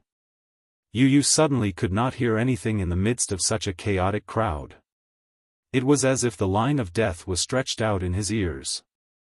Beep, beep, he turned around and looked around again. He looked at every face that was filled with fear and uneasiness. From time to time, someone would fall and never stand up again. It was like purgatory on earth.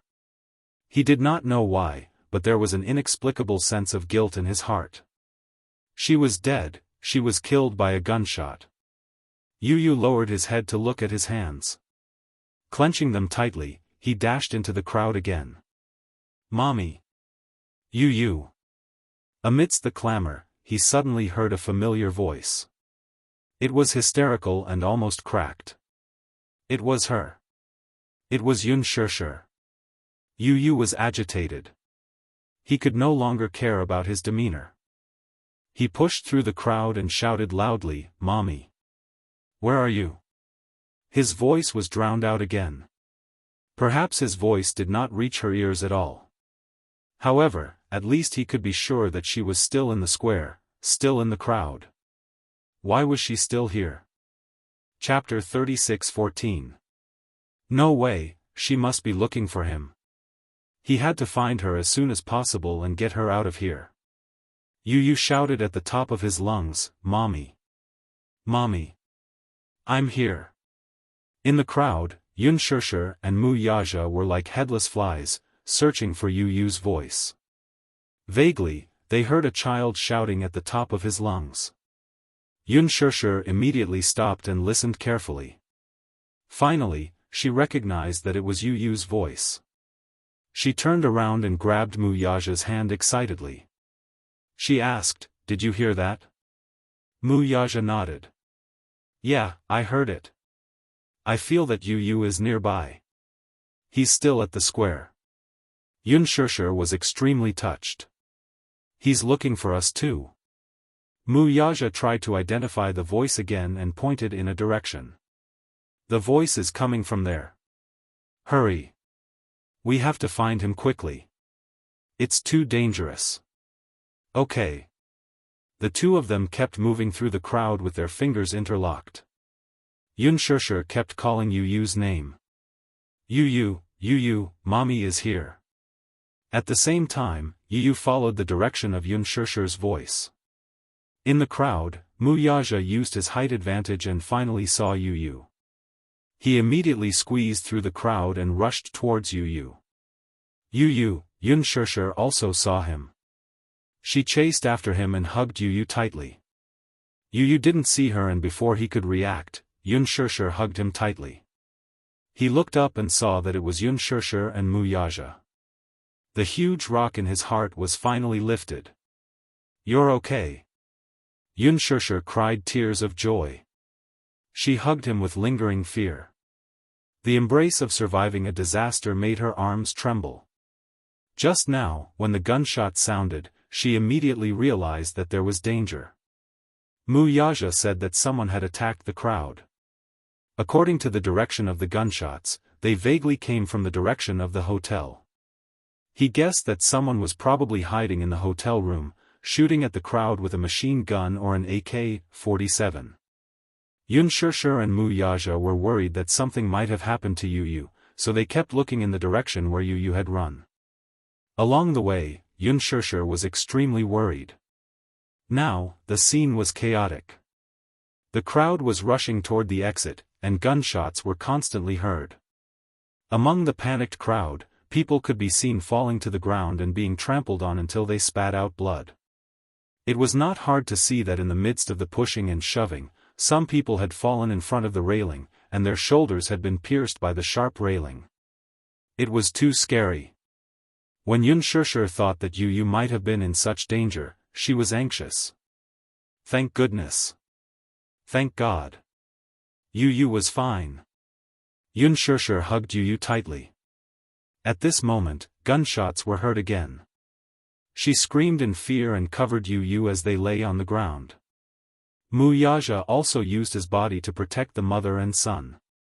Looking around, he saw that the crowd was retreating.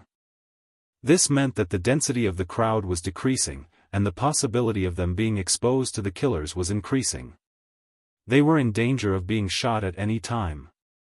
When the gunshot stopped, Wuxia held Xianxia's arm and said, "We can't stay here for long. Let's go." As he said that, he helped the mother and son up and ran in the direction of the crowd. Chapter 36:15. He was very tall. Even if a bullet was fired at him, he would be the first to be hit. Xianxia and Yu would definitely be safe. It was almost instinctive for him to want to protect them from harm. Xianxia was in a panic and did not notice Wuxia's special position.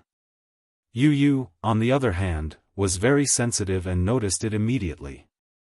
Wuxia was protecting them. Yu suddenly felt a strange feeling in her heart. Touched? Guilty? Mixed feelings. Let's go this way.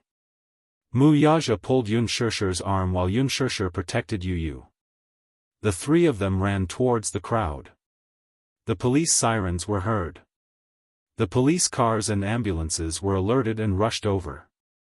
On the other side of the square, there was a big crowd on the street facing the road.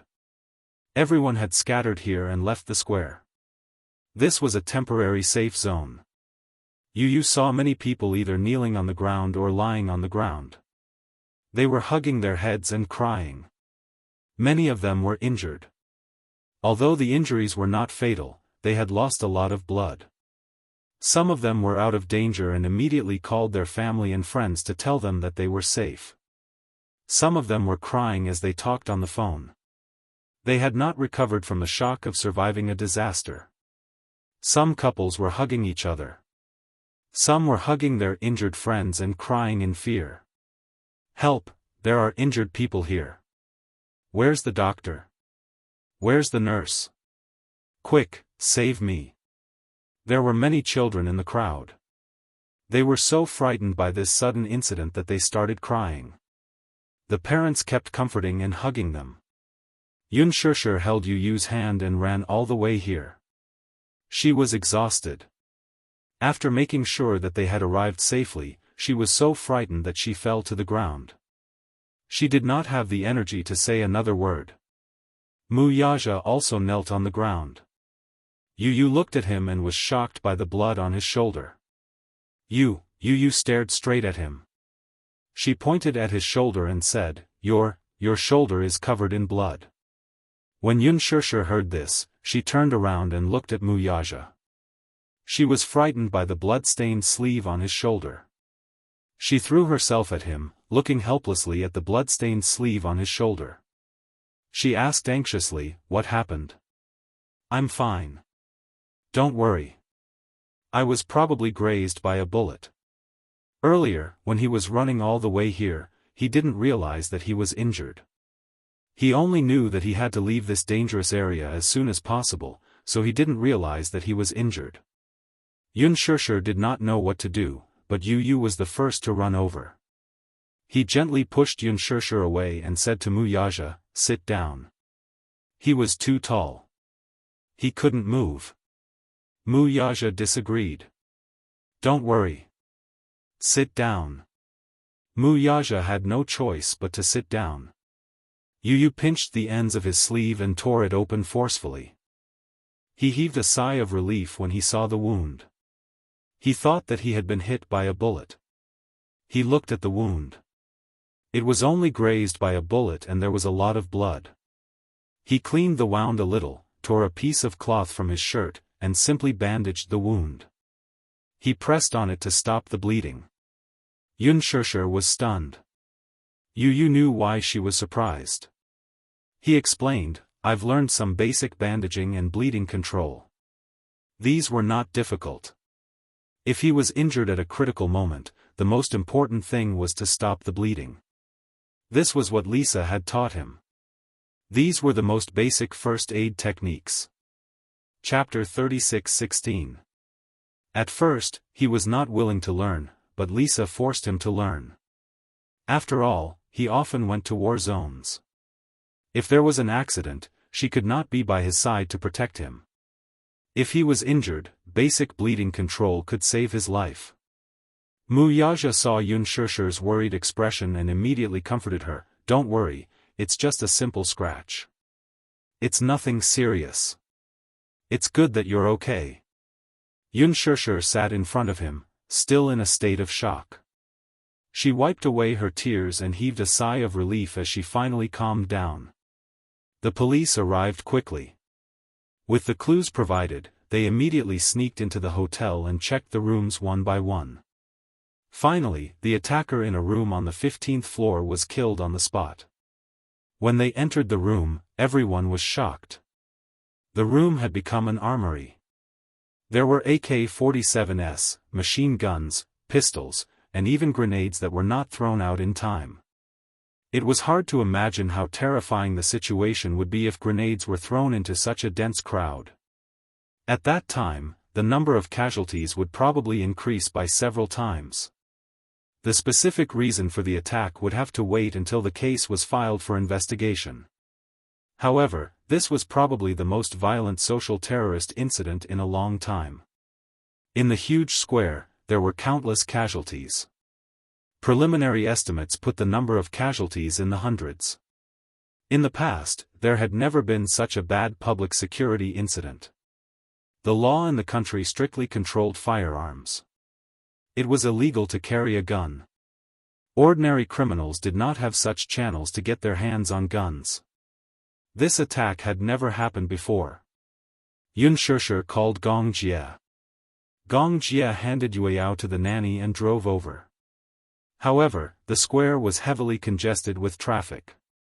All the vehicles had to make way for the police cars and ambulances. There were more than 10 ambulances that were constantly transporting the injured. Cries, sobs, and screams were still incessant. Yun Shishir looked at the square through the railing. From afar, she could see that the ground was in a mess. Many light sticks were scattered on the ground, drink bottles, cans, and many corpses were scattered on the ground, as well as the wailing injured. It was hard to imagine that not long ago, this place was peaceful. Music, beer, light sticks, cheers, and screams. Now, it had become hell on earth. Hundreds of corpses were piled on the ground, and blood flowed like a river. Yun Shishir had never seen such a scene before. She still felt that this was a complete nightmare. The scene was cordoned off and maintained. Yu also stared blankly, unable to react for a long time. This accident, without the need for an official announcement, had already been defined as a bad shooting. How could this be? How could this be? The tragic cries still echoed in his ears. For the first time in her life, Yu felt that weapons could bring about such a terrifying hell. They were considered lucky. If they weren't lucky enough, it would be him, or mommy, or Muyaja. Perhaps it was one of the corpses in the square. For the first time in his life, he hated guns. This was something that could only bring death. In her mind, she suddenly recalled the words he had said in the past. I want all the wars in this world to end because of me, and to be born because of me. But, what was before them was war. However, after experiencing death for themselves, perhaps only then did they realize how terrifying death and war were. Chapter 36:17. Gong Jie finally arrived at the scene. When Yun Shishir saw him, she walked over and said to Gong Jie, Shao Jie, your brother-in-law is injured. Hurry up and send him to the hospital. What's going on? Gong Jie did not know what had happened. When he arrived, he saw Yu standing alone at the side, looking at the cordoned-off square. Her back view looked lonely and bleak. Yun Shishir was guarding Muyaja. Not long ago, someone was shooting at the square with a gun. There were many casualties. Gong Jie questioned, where's the ambulance? I saw many ambulances coming here. Yun Shishir shook her head and said, there are too many injured people. Those who are seriously injured take priority. Muyaja was only grazed, so the ambulance only bandaged him. Yun Shishir was extremely anxious. Even though Muyaja kept comforting her, saying that it was just a small injury and that it was not a big deal. But she was very anxious. Gong Jie checked Muyaja's injury. It was indeed a small injury. Once the bleeding stopped, it would not be a big deal. A graze from a bullet would not leave any scars. He also said, Shishir, don't worry too much. I've taken a look. It's really a small injury. Seeing that Gong Jie also said so, Yun Shishir was relieved. When Muyaja said that it was a small injury, she thought that he was afraid that she would be worried and comforted her, so he said that. Gong Jie understood the situation and was a little surprised when he found out what had just happened. The security in Beijing is very good. Why would there be a shooting incident for no reason?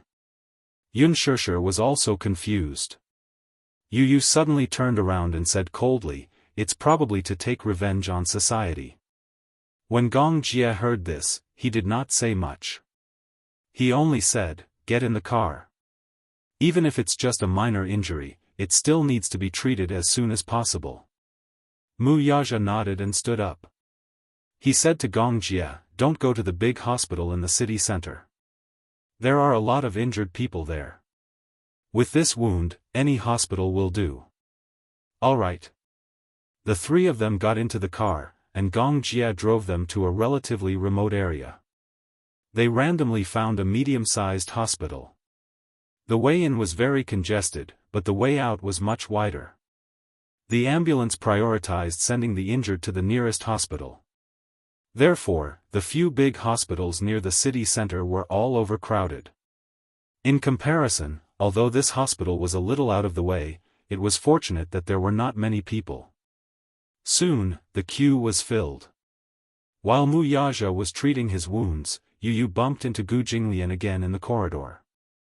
Who would have thought that the two of them would be so fated to be admitted to the same hospital? Gu Jinglian was not injured. The one who was injured was Lin Shi. When he was leaving with the crowd, he got a small cut on his arm by a fallen railing. He needed a few stitches. When the two of them met again, Gu Jinglian did not expect that Yu would be safe and sound. When he saw Yu running against the crowd to the center of the square, he thought that he must have been killed. Even if he could dodge the bullets, he would not be able to dodge the crowd. He was afraid that he would suddenly fall and be trampled by the crowd. There were so many injured people. Some of them were shot by the bullets, while most of them were trampled by the crowd when they fell. Some of them were not injured, but many of them were trampled to death when they fell in the crowd. When Gu Jinglian saw Yun Shishir sitting behind Yu, he immediately understood why he was in such a hurry to come back. He was looking for someone. Chapter 36:18. He did not expect the cold and heartless child to have such a soft side. Gu Jinglian was a little surprised. When Yu saw Gu Jinglian, he lowered his head and did not say anything. Gu Jinglian crossed his arms. "Why, don't you recognize me?" When Yun Shishir heard the voice, she looked up and saw Gu Jinglian. Her eyes widened in surprise. She recognized him. Gu Jinglian, the head of the Gu family in Beijing. He was also Gu Xing's elder brother. Why was he here? Yu suddenly stood up and walked in front of him. He said coldly, "If there's anything, don't talk about it here." With that said, he tugged at his sleeve and led him to a corner. When he turned around, Yu's gaze was filled with hostility. "Gu Jinglian, what exactly is it that you're haunting me like a ghost?" Gu Jinglian crossed his arms in front of his chest calmly. "What do I have to do with you, Gong Fan? We haven't settled the score between us yet." "What score?" "The matter in North Africa is not something that can be forgotten so easily." Gu Jinglian said expressionlessly, "Werther is the core of the Gu family in North Africa. You used those despicable methods to take it away from me. How are we going to settle this score?" "Despicable?" Yu did not think much of it. He said faintly, "Gu Jinglian, don't make yourself sound so noble. I don't need to mention how you got that piece of land in Werther, right? That piece of land in Werther used to belong to Hurricane.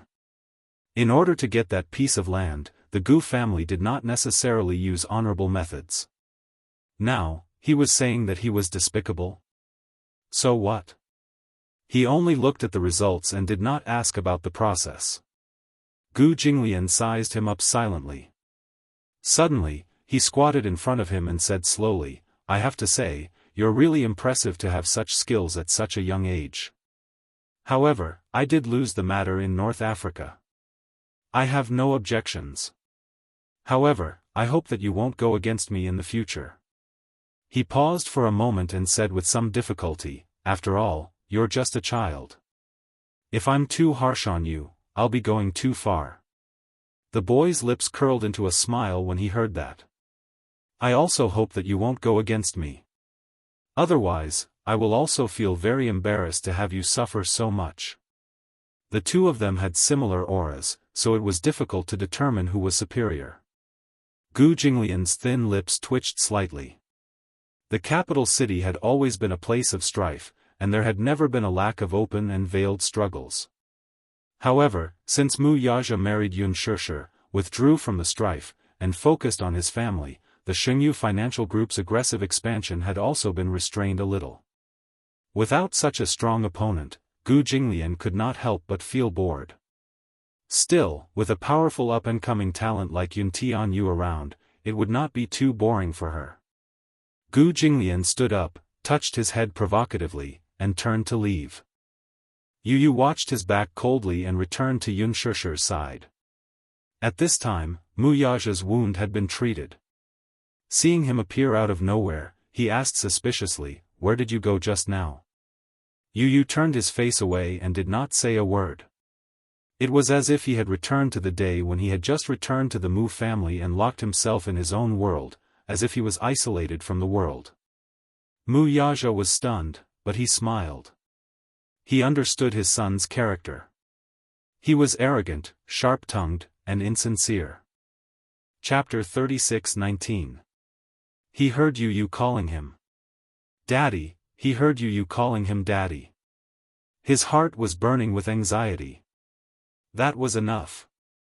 At least it proved that his Yu Yu had never left. Mu Yaja suddenly hugged Yu Yu from behind and lifted him up. Yun Shusher saw this and couldn't help but say angrily, "You're injured and you're still so restless." However, Mu Yaja said, "It's nothing. It's just a small injury." He bent down and gently kissed Yu Yu's forehead. Yu Yu's face instantly heated up. He turned his face away awkwardly to avoid him. With an unnatural expression, he said, "What are you doing?" "Carrying my son." Mu Yaja saw that Yu Yu was blushing adorably. He lowered his voice and whispered in his ear, "Just now at the square, you were so anxious to call me Daddy.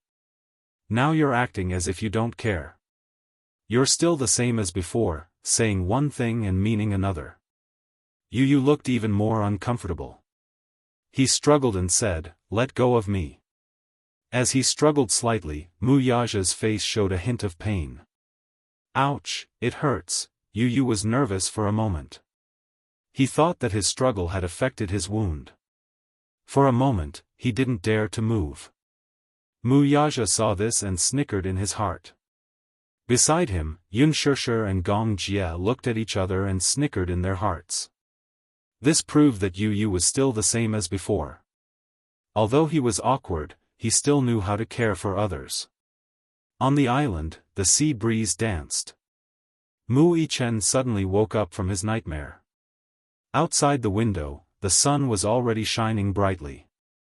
It was a dream. He held his forehead with a headache. When he woke up just now, he had completely forgotten the contents of his dream. He only knew that in his dream, he seemed to be very sad and upset. He seemed to have dreamt of Yu Yu. Yu Yu, half a month had passed since she swapped identities with Yu Yu. However, he was still not used to everything on the island. Boredom, loneliness, solitude, desolation. Sometimes, when Lisa was around, there was a companion. Although Lisa wasn't good with words and didn't like to talk, she didn't dare to start a conversation with Xiao Yichen. She always acted indifferent. However, regardless of whether she liked to talk or not, at least she had someone to keep her company.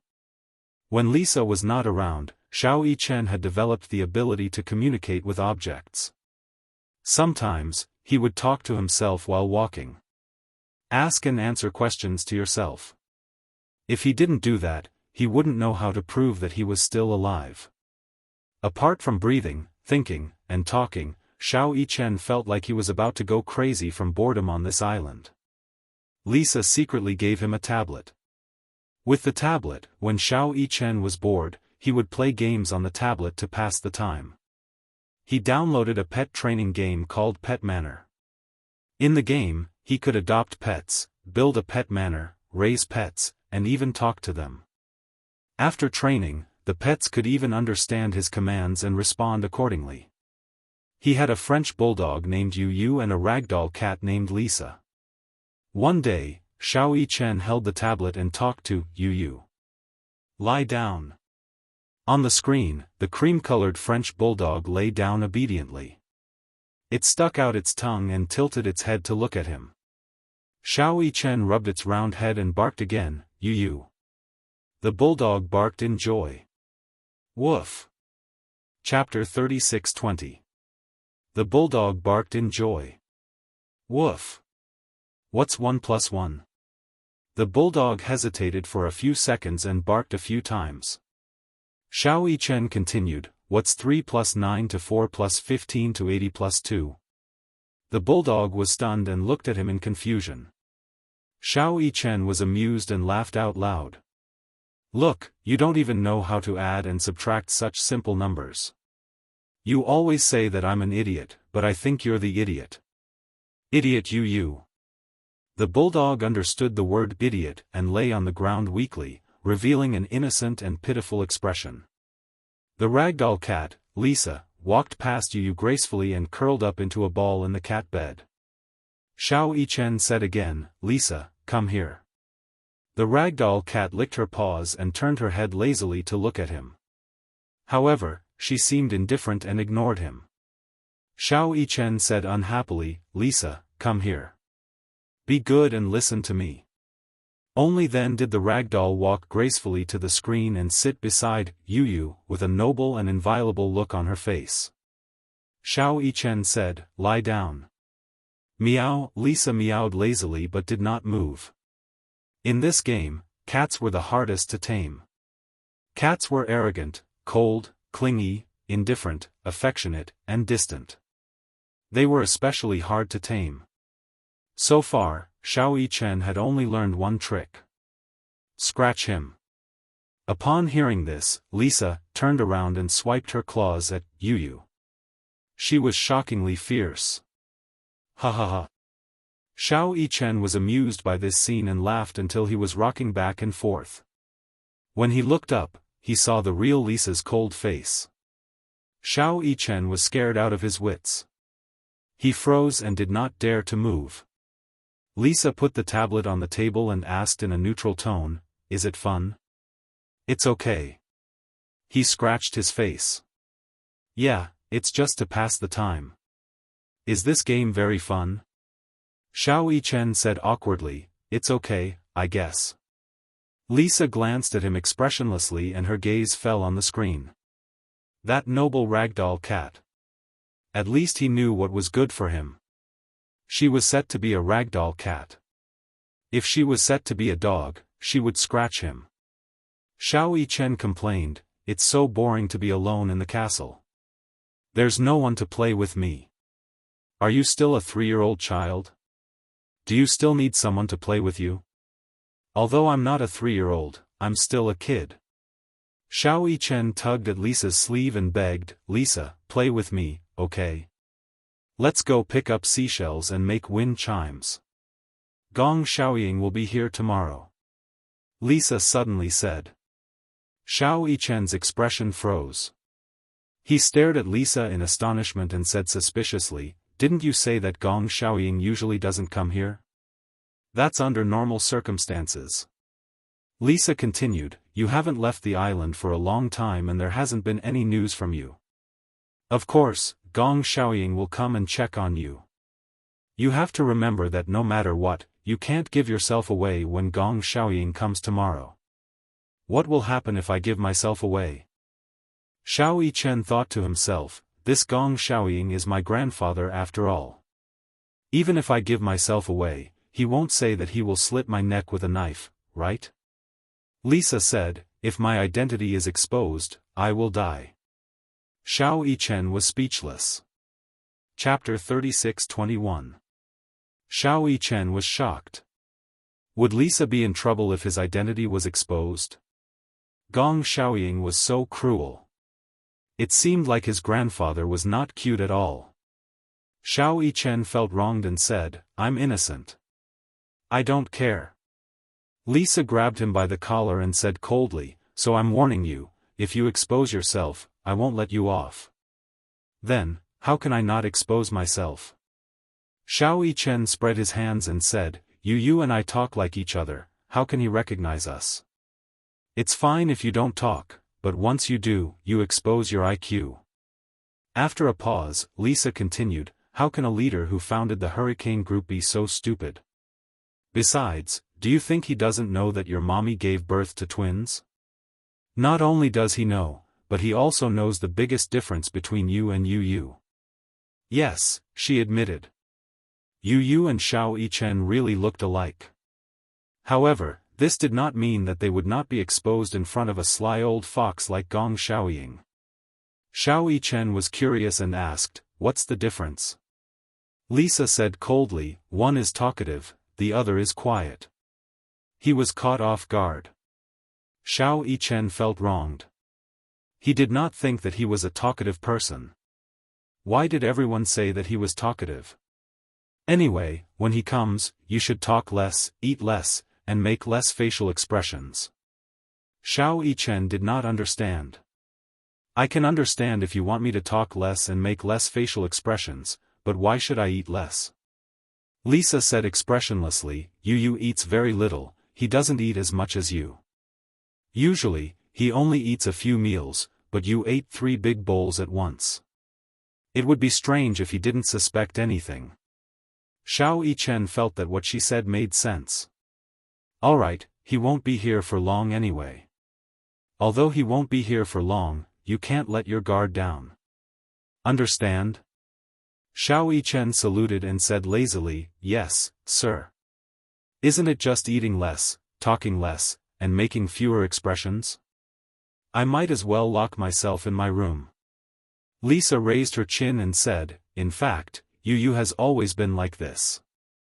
He rarely leaves his room, so when he comes, you better stay in your room and don't go anywhere, okay?" Got it. The next day, Xiao Yichen woke up early and ate 2 big bowls of rice before Gong Xiaoying arrived. However, by noon, Gong Xiaoying was still nowhere to be seen. Could it be that he wasn't coming? Xiao Yichen thought excitedly that it would be best if she didn't come. It would save him the trouble of pretending to be Yu. In the afternoon, while he was taking an afternoon nap, he vaguely heard the sound of the door closing. Then, he heard Lisa and Alice's voices. Xiao Yichen turned over and squinted his eyes. "Lisa, is he here?" "Master, young Master Fan is still taking an afternoon nap."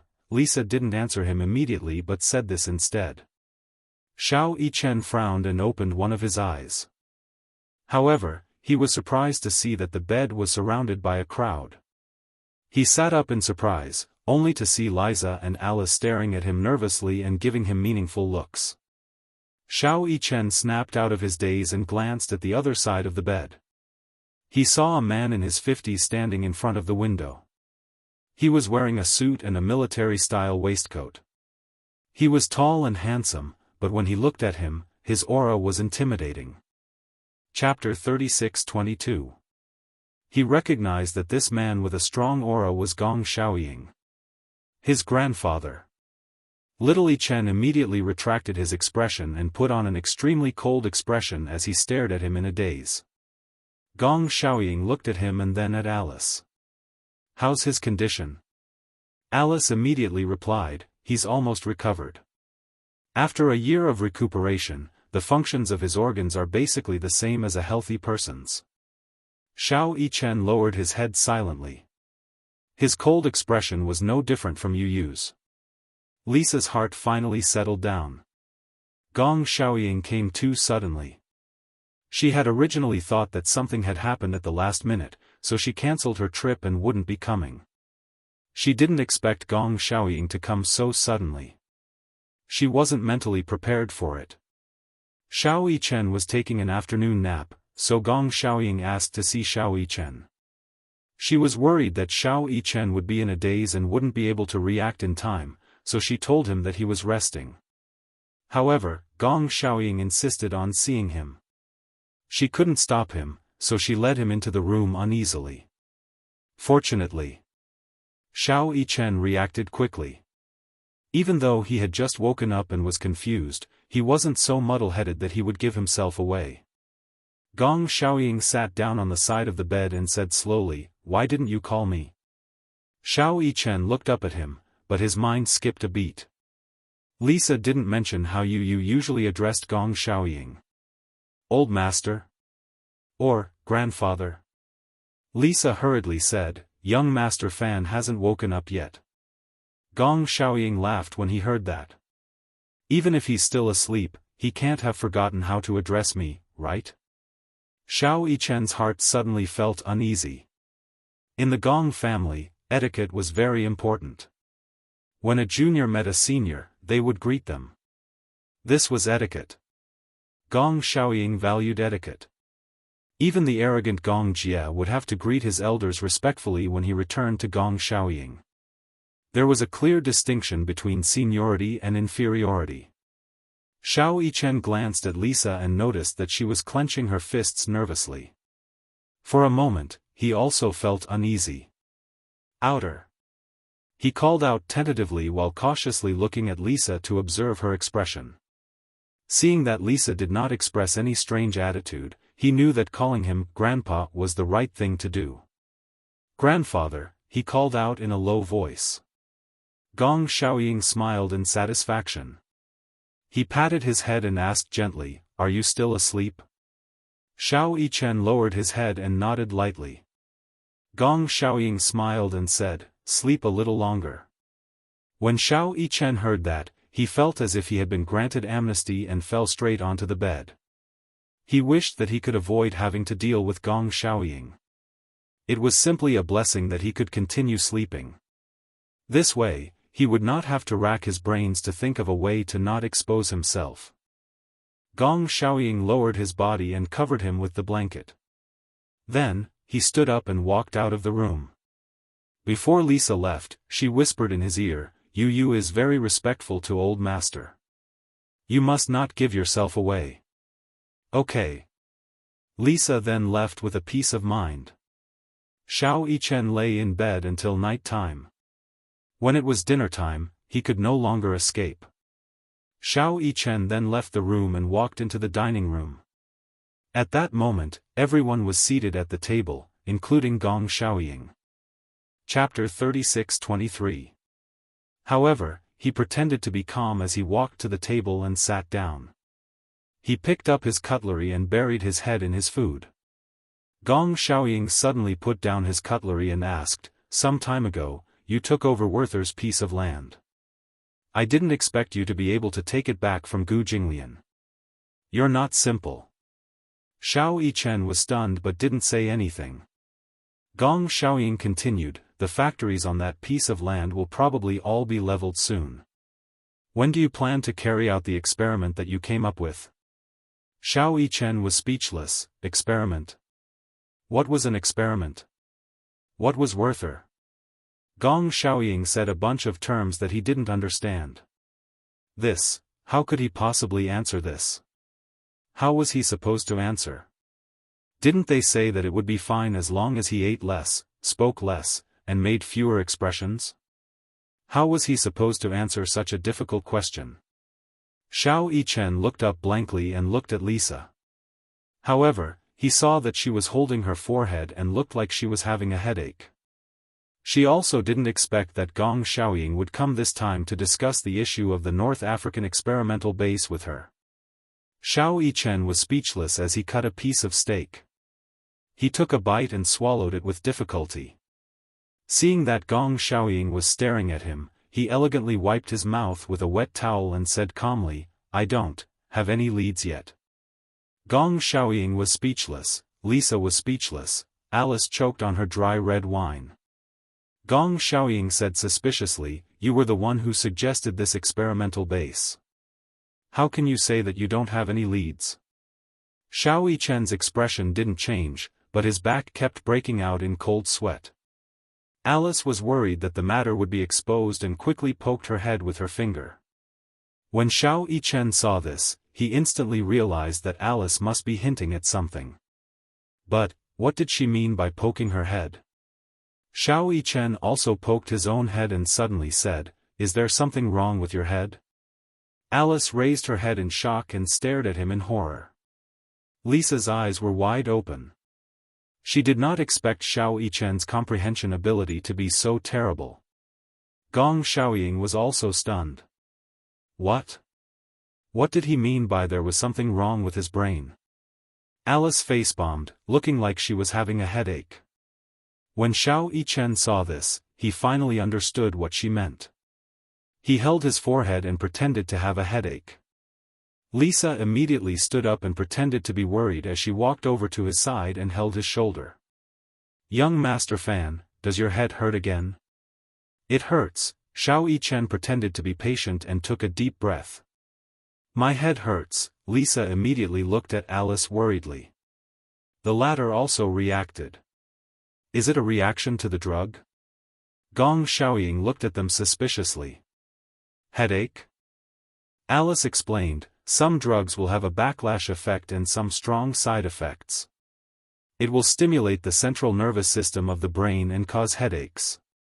She was talking nonsense with a straight face, but Gong Xiaoying actually believed her.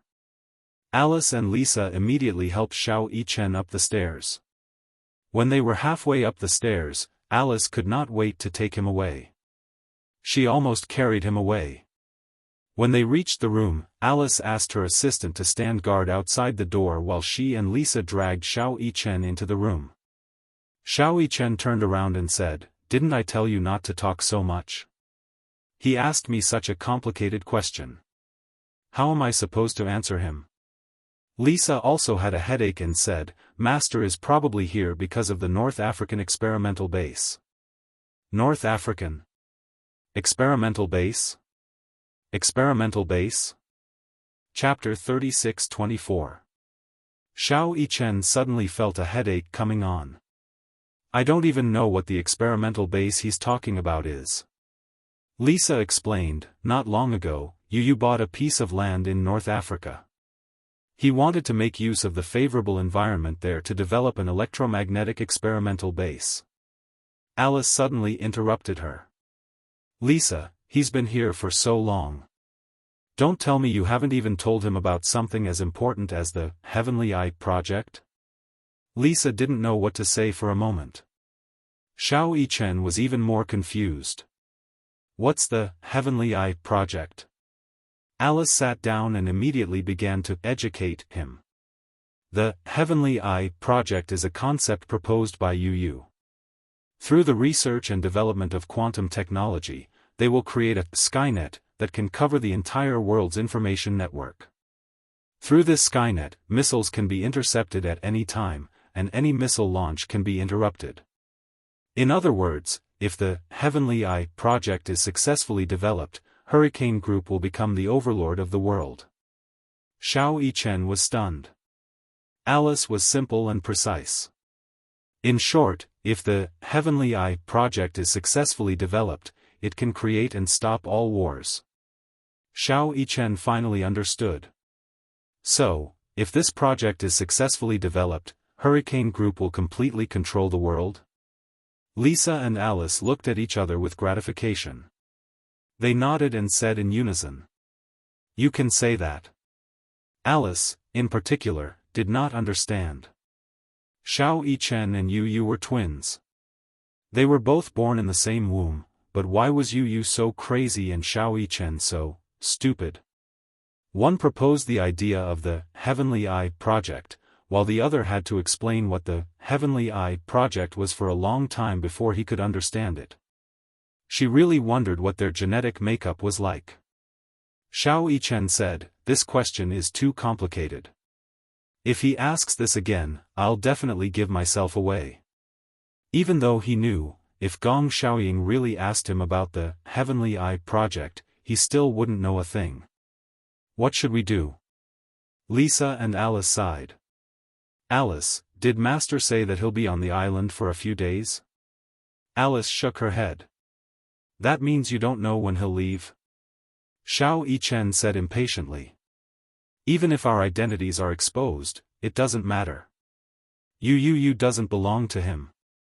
Why is he controlling Yu and using him to monopolize the world's rules? He's our grandfather, how can he use Yu like this? If of course, Mommy Esofs would be sad. Before this, he had always thought that Gong Xiaoying had erased Yu's memory and kept him in the Gong family because he loved Yu and missed Yunshishir. That was why he wanted to keep him by his side. But now, it seemed that Gong Xiaoying's intentions were not that simple. Could it be that he wanted to use Yu to achieve his position as the king of Hurricane? That was too selfish. How painful was Yu? How painful was Mommy? How painful was Daddy? Could it be that the feelings of so many people were not as important as his ambition? Could it be that his hatred for the Mu family was so deep that he couldn't let go of it? Chapter 36:25. Lisa pulled him back nervously and warned, "Keep your voice down. What if old master hears you?" Xiao Yichen couldn't hide the gloom in his eyes. He stared at Lisa and said word by word, "So what if he hears you? If your identity is exposed, you will also be in trouble." "Why? Why should you and my fate be in his hands? I admit that Hurricane Group is very powerful, but Gong Xiaoying can't be so arrogant as to cover the sky with one hand, right?" Xiao Yichen said in a low voice, "In any case, I won't acknowledge this grandpa, and I won't call him that again." Lisa and Alice looked at each other with gloomy expressions. "Xiao Yichen, calm down." Mu Yichen turned around expressionlessly with a frosty expression on his face. Lisa said, "It's best not to let Gong Xiaoying find out that you and Yu have swapped identities. He didn't keep Yu by his side purely to make use of him. Besides dealing with Shengyu."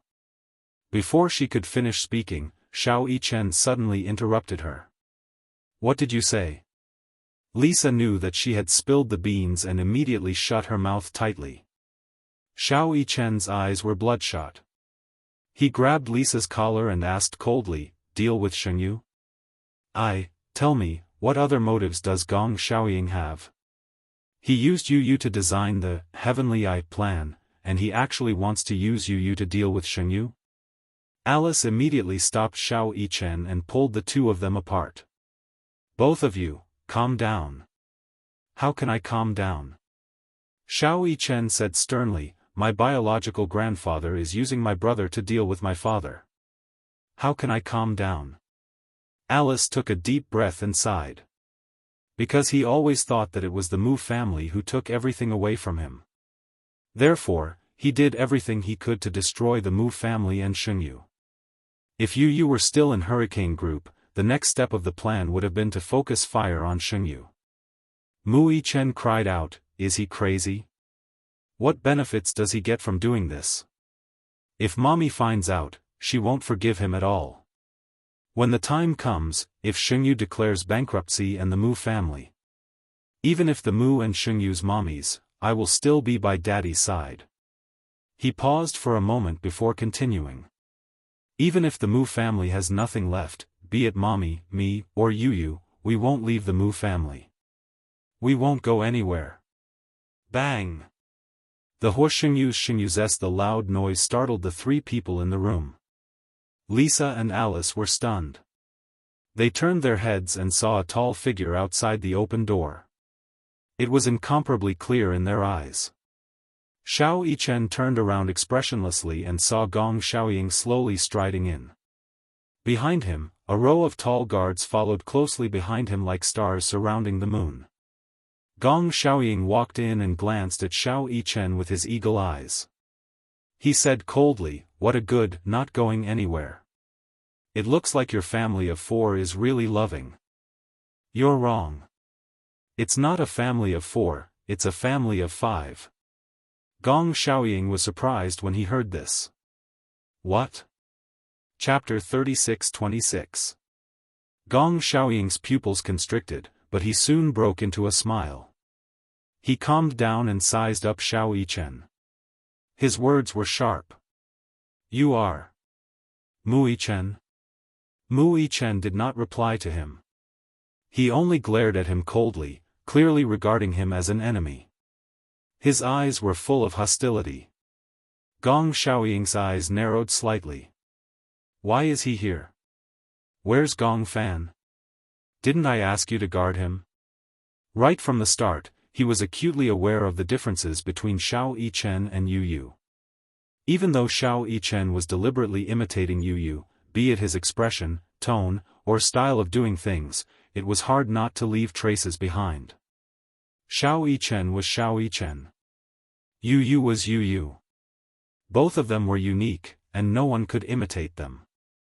Gong Xiaoying discovered the clues at one glance. At the dining table, he deliberately probed Xiao Yichen, who was caught off guard, and finally gave himself away. He was shocked, but he did not show it on his face. It was only when Xiao Yichen went upstairs that he followed him in puzzlement.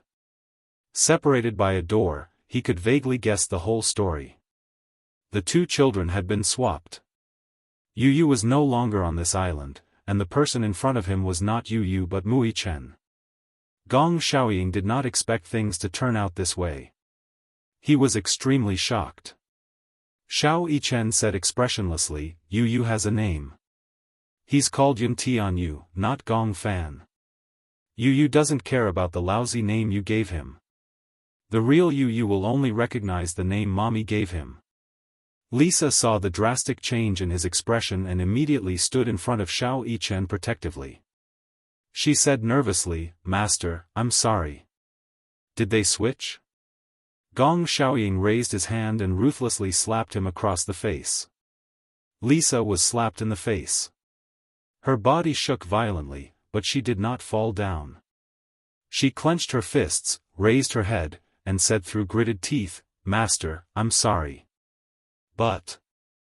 Gong Xiaoying bellowed, no buts. Pa. It was another vicious slap to the face. Lisa finally lost her balance and fell to the ground. She covered her burning cheeks, but immediately stood up. Without saying a word, she was ready to accept Gong Xiaoying's punishment. Master, I'm sorry. Gong Xiaoying raised his hand again and slapped her cheek. Lisa calmly closed her eyes, but after a long time, the slap did not land. She opened her eyes in surprise, only to see Xiao Yichen holding Gong Xiaoying's wrist tightly. Gong Xiaoying was so strong, but under his grip, he did not move an inch. You're not allowed to hit her. Xiao Yichen said coldly, this has nothing to do with her, it's my idea. Gong Xiaoying sized him up coldly. Oh? Your idea? He did not believe that this child was smart enough to come up with such a plan to switch identities. Gong Xiaoying's bewildered gaze landed on Alice, and the latter took a step back in shock. Gong Xiaoying's sinister gaze was like an eagle's beak, making one tremble in fear. Lock them up. At Gong Xiaoying's command, the bodyguards behind him rushed towards Alice and Lisa.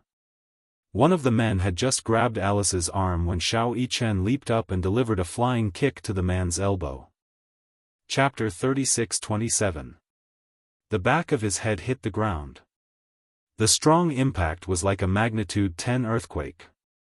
No matter how iron-blooded a man was, he couldn't bear such intense pain and cried out in pain. Xiao Yichen kicked him a few meters away and shouted, Who dares to touch them? Whose hand did I break? Gong Xiaoying snorted. You think you can go against Hurricane? You're overestimating yourself. Xiao Yichen laughed coldly. Yes, I'm overestimating myself. Indeed, I'm just a child. I can't do anything to Hurricane. But. He laughed evilly. Will you kill me? In other words, unless you kill me, I won't let you touch the people I want to protect. Gong Xiaoying was stunned.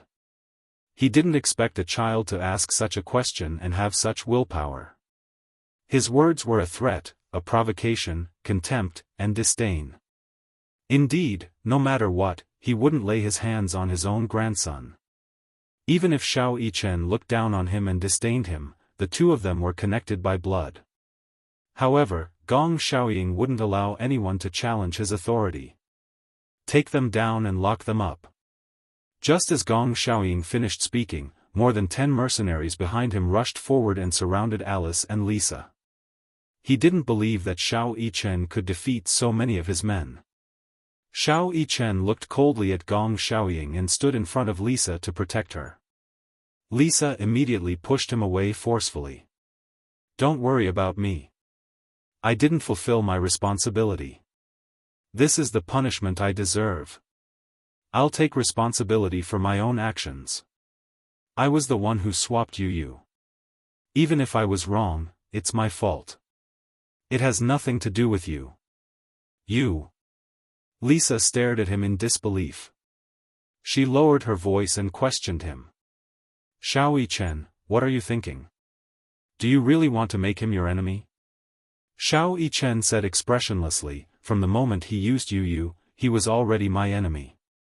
I don't want to acknowledge him as my grandfather anymore. No matter what, he can forget about using Yu to destroy the Mu family. Lisa, you have to remember that he's not your master. Yu is. Have you forgotten? Your Gong Jia is Yu's personal bodyguard. Only Yu has the right to decide your life and death. No one else. When Lisa heard this, she didn't know why, but her heart suddenly trembled. This man is my enemy and Yu's enemy. Since he's Yu's enemy, he's also your enemy. What right do you have to listen to him? If it were me, I wouldn't listen to him obediently. Gong Xiaoying finally couldn't take it anymore. Grandfather and grandson had turned against each other. He had never thought that his biological grandson would make him his enemy. His heart ached. It was hard to imagine that things would turn out this way. Instantly, he flew into a rage out of humiliation and said bitterly, "Take him down too. Lock him up." The mercenaries pounced on Xiao Yichen. Before he could react, Lisa, who was behind him, pushed him away. She reached out and gripped the man's hand tightly. With a sudden twist, she broke the man's elbow. The mercenaries surrounded them from all directions. Lisa and Xiao Yichen stood back to back as they dealt with the incoming mercenaries and bodyguards. Their teamwork was flawless. Chapter 36-28. Gong Xiaoying did not expect a child's ability to be so terrifying. Xiao Yichen and Lisa had their backs to each other in tacit understanding. Facing the enemies coming at them from all directions, they threw punches, hooked kicks, and sent flying kicks. Their coordination was amazing and flawless. An adult weighing more than 100 kilograms was sent flying by Xiao Yichen, who was not even 10 years old. He was sent flying. What kind of terrifying leg strength did he have to be able to send an adult flying so far with just one kick? Gong Xiaoying retreated half a step in shock. At that moment, he saw Xiao Yichen grab a man by the collar and throw him harshly against a cabinet. With a loud thud, the cabinet fell to the ground. Under Lisa's cover, Xiao Yichen rushed to Gong Xiaoying and grabbed him by the collar. He coldly ordered, "Prepare a boat for me. I want to leave this place. Don't even think of leaving unless you return Gong Fan." Mu Yichen sneered. "I don't know who Gong Fan is. I only have a younger brother, and his name is Yuntianyu. Unless you kill me."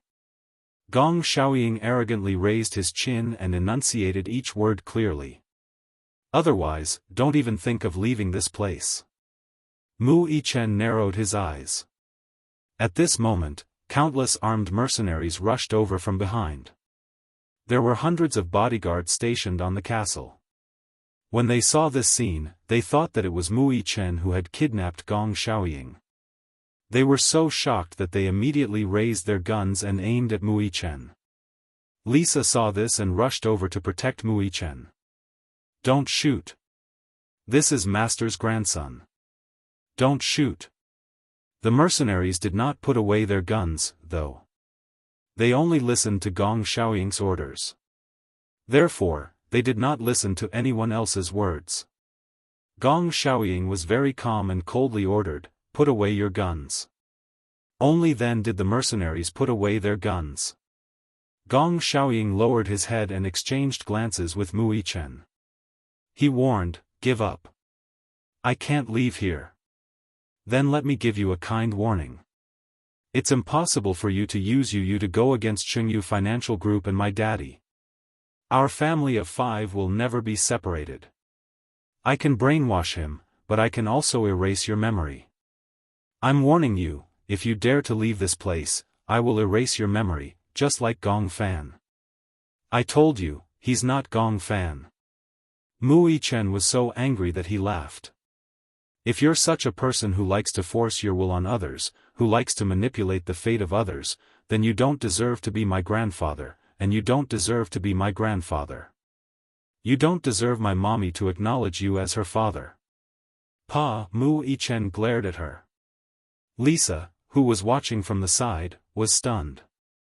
Only then did Gong Xiaoying react and look at his palm. Just now, when he lost control of his emotions, it was this hand that slapped him hard in the face. He hit him. He had used this hand to hit his own grandson.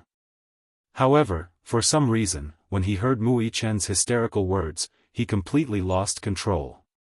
Yun Shishir was the pain he could not bring up. After being left outside for so many years, she was now unwilling to acknowledge him as her father for the sake of that brat from the Mu family. What he couldn't understand was why things had escalated to the point where he had become enemies with his own grandson. He had never thought that the situation would come to this. How did it come to this? You're my grandson.